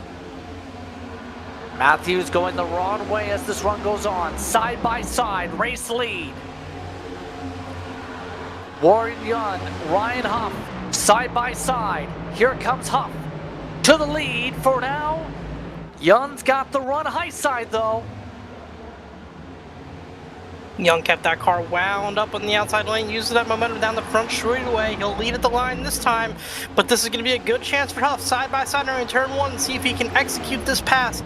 He's going to dive it down in there to the bottom of the racetrack. He's clear for now, but the 1's going to charge back, looking for the right. He's going to cross over to 24 if he can. Not going to be able to do it. New leader, Ryan Huff. First time all night, Warriors been able to lead that organization. Now having to go back and forth with Team Arrow. Young trying the inside. Had to baby the throttle. But it's the 24 that's got the advantage high side to lead officially for the first time all night. Less than 30 laps to go. Young's got some assistance now from Fetter Place. Warren Young all the way to the yellow line at the bottom of the racetrack. Almost clears the 24 back. Got a little bit loose, however, still going to be side by side down the back straightaway. That 1 car, though, edging back ahead of the 24 here. Fetter Place at that push down the front straightaway. Help that cause. They're going to almost touch entering turn 3. Here comes Fetter Place on the bottom. Another run for the 24, able to clear. Young resets. Poke out as well. Coming around for the 74. Young elects to back up the corners here. Trying to settle on in as the inside line works for the 24. So now they have lap traffic to deal with. Lap traffic coming up for the race leaders. See how efficiently they handle this traffic now. So they have to start thinking, when do they pit? They're 36 laps into the run, these leaders. Definitely going to be starting to eye that pit road entry, but a place like Michigan, the draft's so important to keeping your speed up. Can't be the only one in by yourself. You want to have somebody to work with you, even at this racetrack, as you see Ryan Huff right now working the lead in front of Warren Young, who's running a little bit higher, still settled into P2, as they're lapping Shane Wyatt, the 23.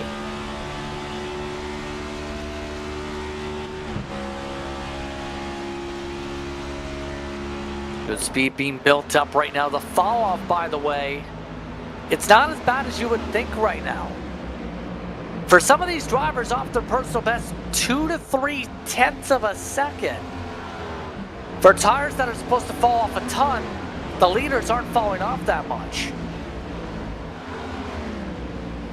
Yeah, from what I saw with these tires, the percentage and the handling drops off, but the lap times don't seem to replicate it too much. See a lot of plateauing, but the one starting to slip a little bit backwards. Ryan Huff has gapped this lead almost half a second now over the one car of Warren Young, who has Paul Gallimore looking off his back bumper for a way around, but a good straightaway here. Warren Young with some good momentum, cutting down that lead. Oh, Gallimore, big dive to the bottom. Another hardy swing to the inside from the 11. But no close up. Huff is looking quicker. Lap traffic sticking to the inside. 48 will stay low. Some other names up front that we don't typically talk about here. Chris Davis running top 5 right now. A strong run out of him in front of his teammate Sean Rogers in the 44.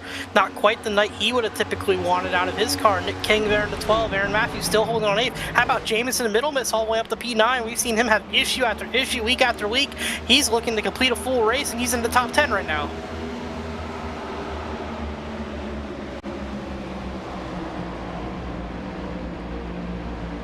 All of them setting up well.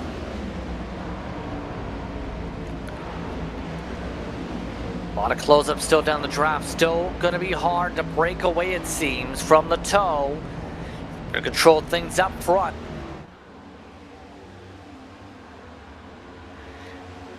Almost looked like there was a chance of it becoming like an old-style Gen 4 race, but not right now, it seems. In terms of where some of these swings are going on the racetrack. 24 to go at the stripe. So now, it's going to be tough to be able to make some of these passes. It's become a choo-choo train. Yes, it has, and the leaders of those trains that train have closed in on one another. Warren Young back to the back bumper 24 here. He's closed that gap on Huff. Gallimore's fallen a little bit back to the front bumper of Fetter Plays, but he had a good corner there to give himself some space, but that one car is re-challenging for that lead.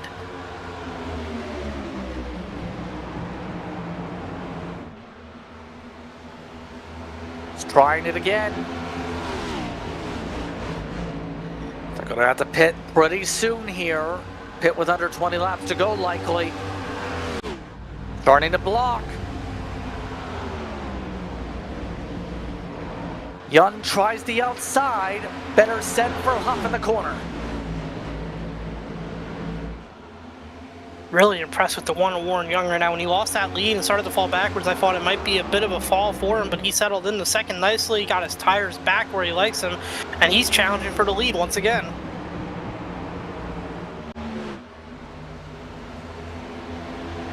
You just can't get close enough to actually challenge realistically, though. Young's getting runs down these straightaways, but is not taking a chance to the inside still. Electing to just stay onto the outside. No one's willing to go inside. Warren Young really liking that high line in the racetrack. Wondering if he's a little bit too loose on the bottom. That top line can help you out at a place like Michigan. It gets pretty loose down on the flatter parts of the corner at the very bottom, so he's working the top right now. That's giving him clean air as well, because Huff in front of him isn't running that line. So you see Cox there up in front of him giving him some dirty air this corner though.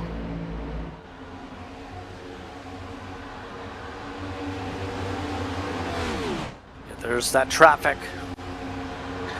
No issue though as the one drives on by quickly and efficiently. All of this is while Fetter Play still holds on to third. Top 8 have built up a buffer from the main next pack by almost 4 or 5 seconds, by the way. Middle misses adrift. Smeets, Taylor, Wortman Jr., Sanders, Clark, Atwood. All lost touch to the main group. Some of that separation we were looking for with this build update. As you see, the 74 has a run to the inside of Gallimore back there. Only side-by-side battle up front within our picture. Warren Young, though, still close to our leader up front. Can't find a way around. Better place, though, starting to close in on these guys.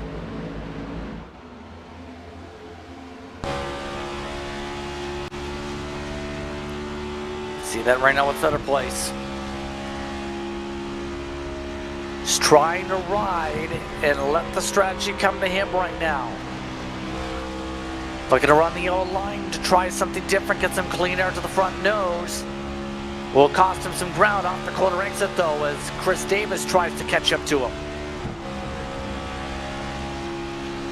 Davis was able to complete that pass on Gallimore. Now he's in the 4th position, working off the back of the 34. Gallimore still running those hard dives down to the inside of the racetrack. Gets close to the bumper on exit, but just doesn't carry that momentum down the straightaways with that line. That's going to give the 12 a run.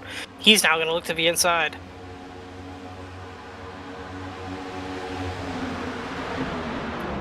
Trying to make the move. King pulls off the slider. Able to make the pass on the BMP entry as they go back into the draft, all while Gallimore tries to cross them up. Has a teammate feeding him a draft. Seems to work to be able to get him to the numbers, but not able to clear on by. As instead, King looking to make the pass. The beast mode car starting to fade. Davis there was overly focused on helping his teammate get draft down the front straightaway and gave up his own draft to do so, which gave Nick King the opportunity to pass him as well instead of just Gallimore. That'll move the 12 and Nick King into P2, and Davis falls back to P5.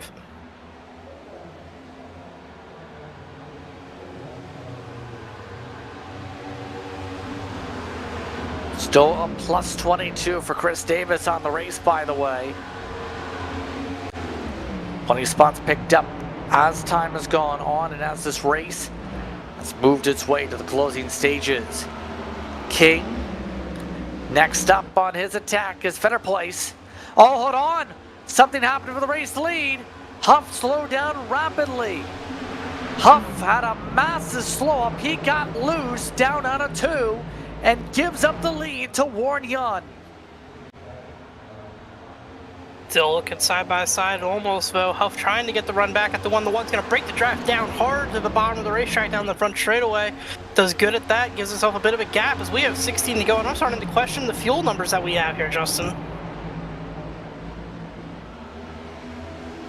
Yeah, they've been able to extend it pretty far right now. Well, on cue, Huff just said he's pitting this lap. Hand out the window for the 24 cam. All these drivers opting to go very long on this run, pushing the overcuts. Warren Young going to stay out this time. It looks like the only one coming down out of our front group here is Ryan Huff. So the window's open. 15 laps to go. And remember, some drivers are only 33 laps into their stint, some of them coming up to 40. Nick King is amongst those that can stretch the window to under 10 laps to go and maybe save time in the pit stalls. I believe Huff took 2 tires. Yes, he did. Huff took 2, so the strategy might be on. That's going to get interesting because we weren't expecting that to work with the amount of fall off we were seeing here this week in testing. Looks like Gallimore took 2 as well on his stop, so we'll see how that works out for those drivers. If anybody elects to take 4, we'll get a good comparison. But 2 tires from our first 2 takers. You see Gallimore goes a lap down, but Huff keeps himself on the lead lap. Clark and Belmonte are already amongst those in the pit stalls. Belmonte, amongst those having a hard time, it looks like, in the window because their stop has not moved yet. I believe they might have had an issue, can't confirm. They've had a technical issue. Belmonte is out. Race lead. Here comes King. He looks for the poke around the 1. He lets him go. Nick King to the lead. They pass Aaron Matthews there coming off pit road. Nick King with a strong move. He takes the lead, and he'll lead this train down the back straightaway. See if any of them take the option to pit this time, as we only have 13 to go, 12 to go at the line.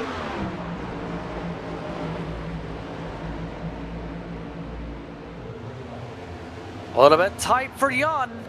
He scrapes the wall near contact for 3rd. Fennerplace nearly followed his teammate into the wall. Davis takes the run instead and makes the move. Coming up quickly to 11 laps to go here. No other signs of hands out the window.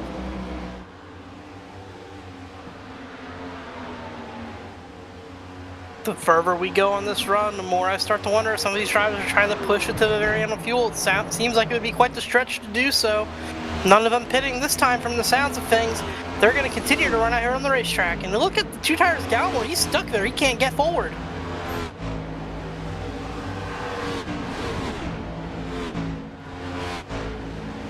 Yeah. See some of the shuffle there. Davis plays his lines. Matthews amongst those who have made service work. We're zipping on through this traffic near contact. Some of these drivers have to be very careful right now with this speed overlap right now. Yes, they do. As there we see Warren Young on the racetrack. Looks like he is pitting this time. The one car finds pit road. And that'll just leave King, Fetter Place, Davis, and Rogers of our front runners on the racetrack.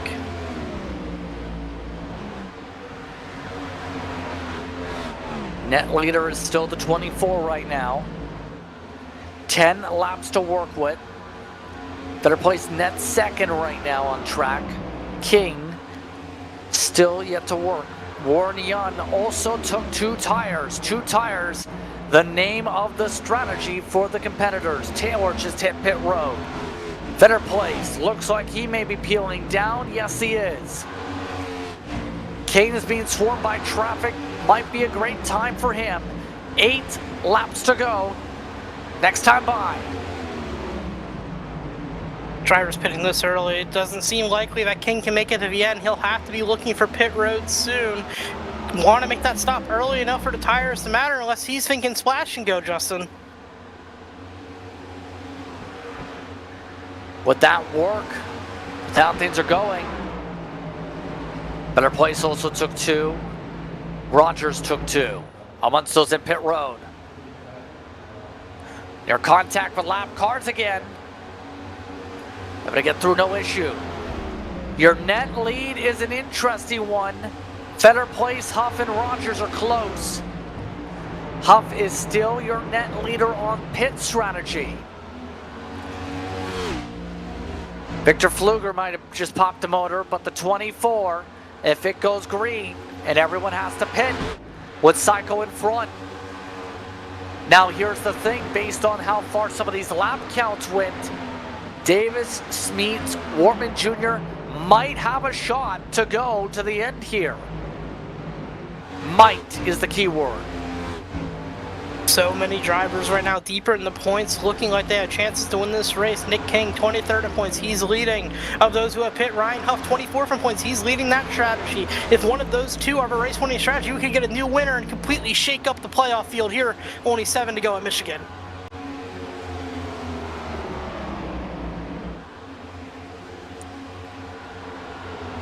See a poke right now by the 44.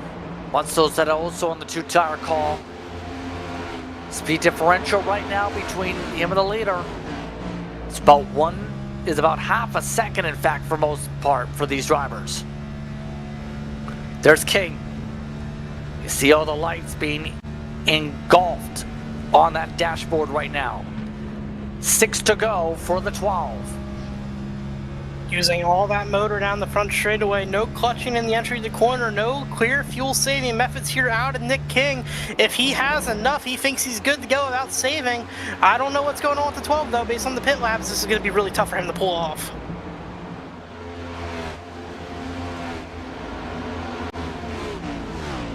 I don't think the 12 is going to be able to make it here, just based on the lap count. They're trying and hoping and pleading for a caution likely. But drivers like Davis, Smeets, Wortman Jr. might make things very interesting. Lots of shade, 5 laps to go. Sim just reached 6 o'clock. King, sputtering hard that time, really backed it down. Clutched and coasted hard. Gets passed by Chris Davis. That'll put Chris Davis into the lead now. King probably pitting this time. We'll see here what's going to happen. He's staying out. Must not have sputtered. I don't know what went on. If it sputtered, I would have thought he'd be in that time. Something went on weird with the 12. Hard clutch and coast. But Davis is in a better spot to make it. It's turned into a fuel mileage race now for this one, for the GMD Janitorial 250. Hard save once again.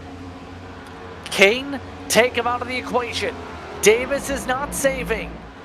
He's only got 3 more laps coming up to make it to the end here, and he is looking comfortable. That lead has grown out to almost 2 seconds already over Nick King. Nick King has gone into a massive conservation mode here, trying to make it to the end. Wasn't saving enough all along, and he has given up so much time. It's now 3 seconds to Jordan Schmitz. He might be out of fuel. Or, this is Chris Davis, sorry.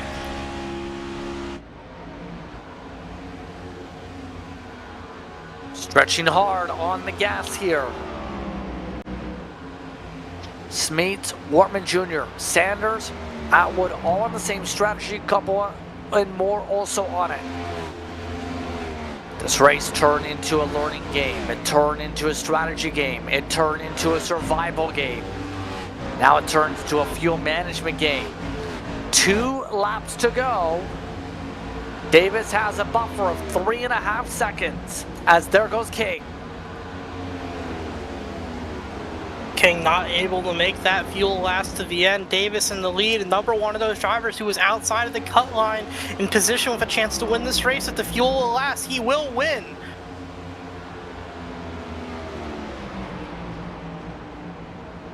Still stretching. Coming around, this time by, coming up to the white flag.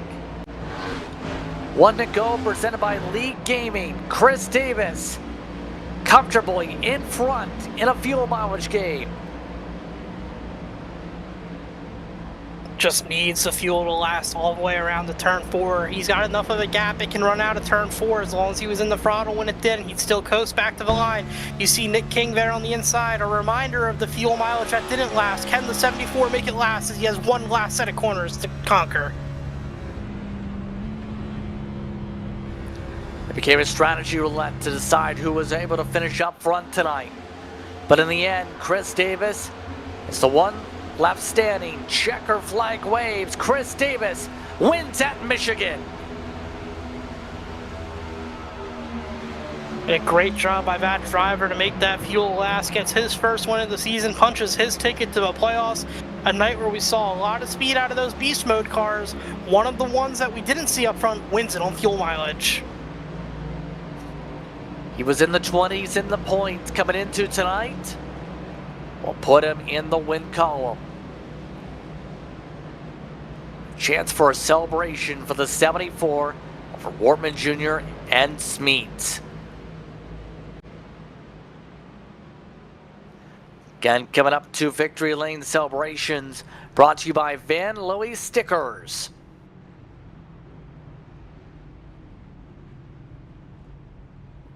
Will there be enough gas to be able to burn it down? Yes, there will.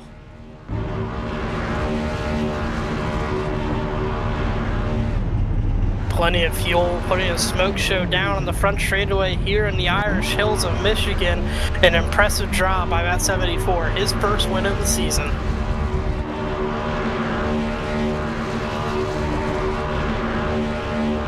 Several of the BMP cars joining him on the front row, or front straightaway, should say. Now they burn it on down with the celebration. We'll take a quick step aside. We come back, post-race coverage. You're watching coverage of the GMD Janitorial 250. Chris Davis gets the win. Post-race coming up here on Ballin' TV.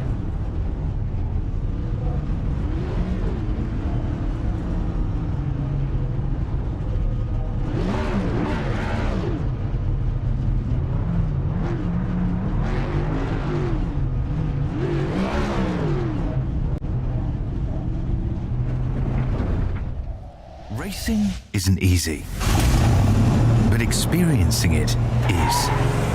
iRacing puts you in the driver's seat with the industry's leading sim racing game. Drive on laser scan replicas of the greatest racing circuits from around the world.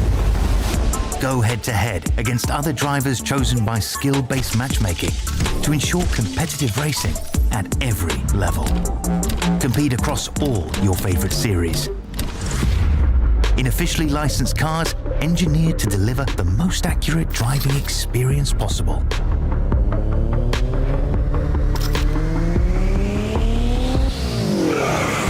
Join a race or host your own with players from across the globe.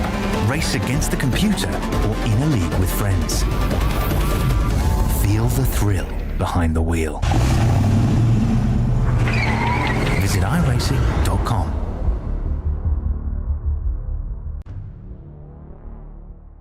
Welcome back to Ballin TV's coverage of the OB Builders Cup Series as we get ready for post-race coverage here from the Irish Hills of Michigan. Chris Davis is the one who picks up the victory tonight. Take a look at the unofficial race results here for the GMD Janitorial 250. Tim Wortman Jr. comes away in second spot tonight in this one. He finishes ahead of Jordan Smeeds in the running order. Barry Sanders and Nicholas Atwood also stretch out top 5 runs in this race. Then it's Kenny Coppola that fall by Moore, Macklin, Carr. Johnny Shade gets himself a top 10. In the 11th position finishing here tonight, Ryan Huff, first on the strategy of those who pit, unfortunately was not the right strategy to get the win done tonight. He comes home 11th, followed by Fetter Place in 12th, Gallimore in 13th, Rogers in 14th, and Young in 15th after an impressive run. Aaron Matthews brings it home 16th, Nick King in 17th after trying to stretch the fuel and running out, and then Jeffrey Taylor, Jamison Middlemiss, and Jared Clark round out the top 20. 21st spot goes the way of Brendan Bikey. Then it is Timothy Harper, followed by Jose Medina, laps down, followed by Blaine Wilson, 2 down. 3 laps down, Shane Wyatt. Matt Cox also down there with Kyle Holden. Kevin Ruff, a part of the DNF list with Justin Belmonte and Nigel Christensen down in 30th. 31st went the way of Alex Coffey, Caden Norfray in 32nd. Victor Fluger and Shane Davis round out the running order in this field. That's all top to bottom for the running order here from Michigan. Where in the end, it's Chris Davis who gets the chance to celebrate. Chris, you weren't in the conversation early. You joined the conversation late. You picked the right strategy. It puts you in Van Louis Sticker's victory lane. How does it feel to be in the playoffs? Man, it's awesome. I honestly can't believe I even won the race. I'm still in a little bit of shock from that. So, man, I don't even know. What came down to the strategy choice to be able to top off and in the end pick the strategy just right? Really the whole race I was just saving. Just trying to stay clean, not get any damage. Knew the car was super fast and that all I had to do was just wait. Most of these guys were running a little bit harder, so I figured I could just pass them on the long run. When we got that last caution, I knew I could go about what I could save and go about 52 laps.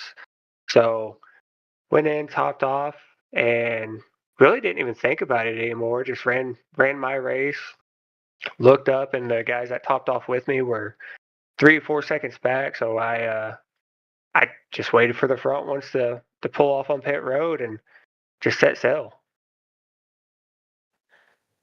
So now, what's the approach going to be like for you and your team for the rest of the season now, knowing you're a part of that lineup locked to the playoffs, but also have a track like Daytona Road Course next week?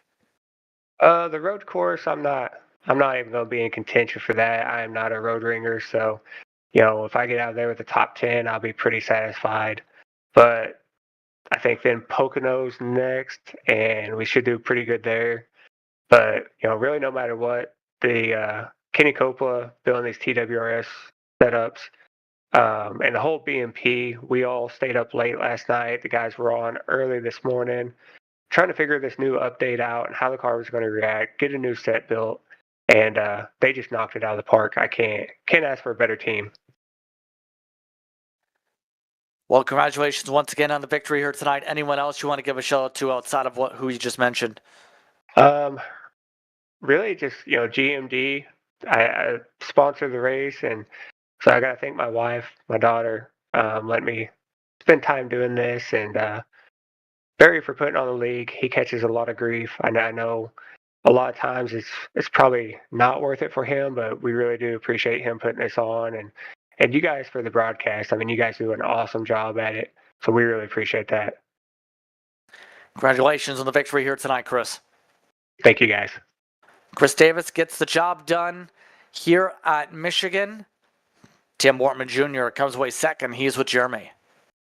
Tim, P2 tonight, just one spot short. What more did you need on the final run of the race to be closer to Chris Davis on that strategy and have a chance to beat him for the win? Just needed a little bit cleaner run there at the end to not have that middle incident in 3 and 4. Needed to be a little closer. You know, I got sideways and had to completely back out of it. You know, I think that puts me at least the 4 or 5 seconds closer.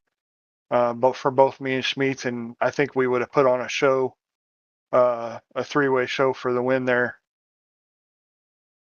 How did you feel with the new build here tonight? Obviously, brand new to everybody here. First race on it. Saw a lot of people struggling with it. What were you able to do in the 83 to get acclimated? I mean, I felt like I had the fastest car out there tonight.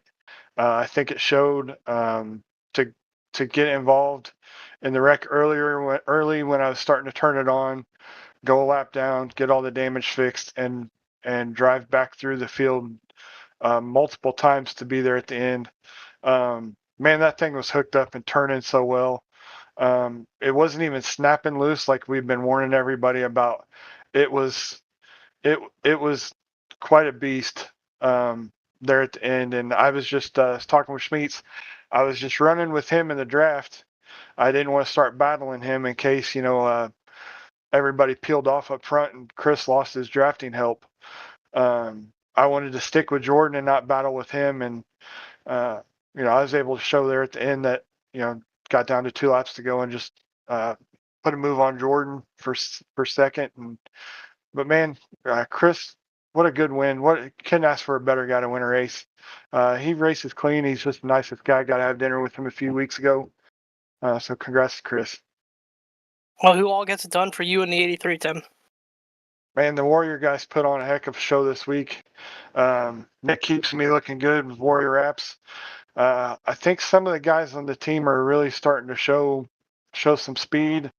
They're working really hard in the officials. You know, Okanee Hill Products for, you know, funding my racing habit. And shout out to you guys for putting on a great looking broadcast. Well, thanks very much, and congratulations on the P2. We look forward to seeing you get one better. All right, thanks. Now Jordan Schmeets will be joining Justin, our P3 finisher. Yes, indeed. That puts 2 of the top 3 with BMP. Jordan, talk to us about your night, as it seemed you had a whirlwind with that incident earlier on in the race. Yeah, it was up and down for sure. Me and Shane got into it. I'm looking at it now. It's just some net code. The car feels real weird. Seems like net code's a little off right now, but I'll take that finish after having to get on 6 minutes and 50 seconds damage done up. How would you describe the feel of this car with the new build this week so far? Just tight, man. Completely different than it used to. It's going to be a whole new learning process, doing adjustments and everything. It's a new car. That's how it feels. So on that note, what do you plan to do next week at Daytona with the road course? Just put in a bunch of practice laps and go out there to see what the tires are wearing. I'm here the tire wear is going to be a lot more on road courses now that we're actually going to have to change tires and all that. So just try to get a good finish. Qualify good and finish top 10. I'll be happy with that. Anyone who want to give a shout out to here? Yeah, man, everybody at BMP. Kenny got together and whipped up a badass set last night. All those guys are awesome over there, and everybody that puts on this race. Congratulations on the top 3 here tonight. Appreciate it. Jordan Schmeets rounds of the top 3. I'd like to take the time to thank the entire top 3 for speaking with us during post-race coverage here on Ballin TV. Your thoughts on this one, Jeremy, as we go road course racing for our second test with this build? Yeah, it'll be really interesting to see how that plays out next week. We saw a lot of new factors this week with tire wear and dirty air road courses we've been seeing in real life dirty air has become more and more of a factor. See if that translates into sim, makes passing even harder. And hopefully what we just heard was correct, and these drivers will actually have to face tire wear at the road courses now, and that'll matter going forward. Let's get an 8 p.m. start time for that coverage. You can see it next Wednesday, June the 18th, here on Ballin TV. So on that note, it's time to say goodbye. We'd like to thank you for tuning in for tonight's coverage here from Michigan. For our producer this evening, Christian Hill, for my co-announcer and Jeremy Miller, I'm Justin Perrin saying so long. Enjoy the rest of your evening from everyone at Ballin TV. We hope you enjoy your night. You've been watching tonight's coverage of the OB Builders Cup Series, the Moonshiners Racing League, and the GMD Janitorial 250 from Michigan.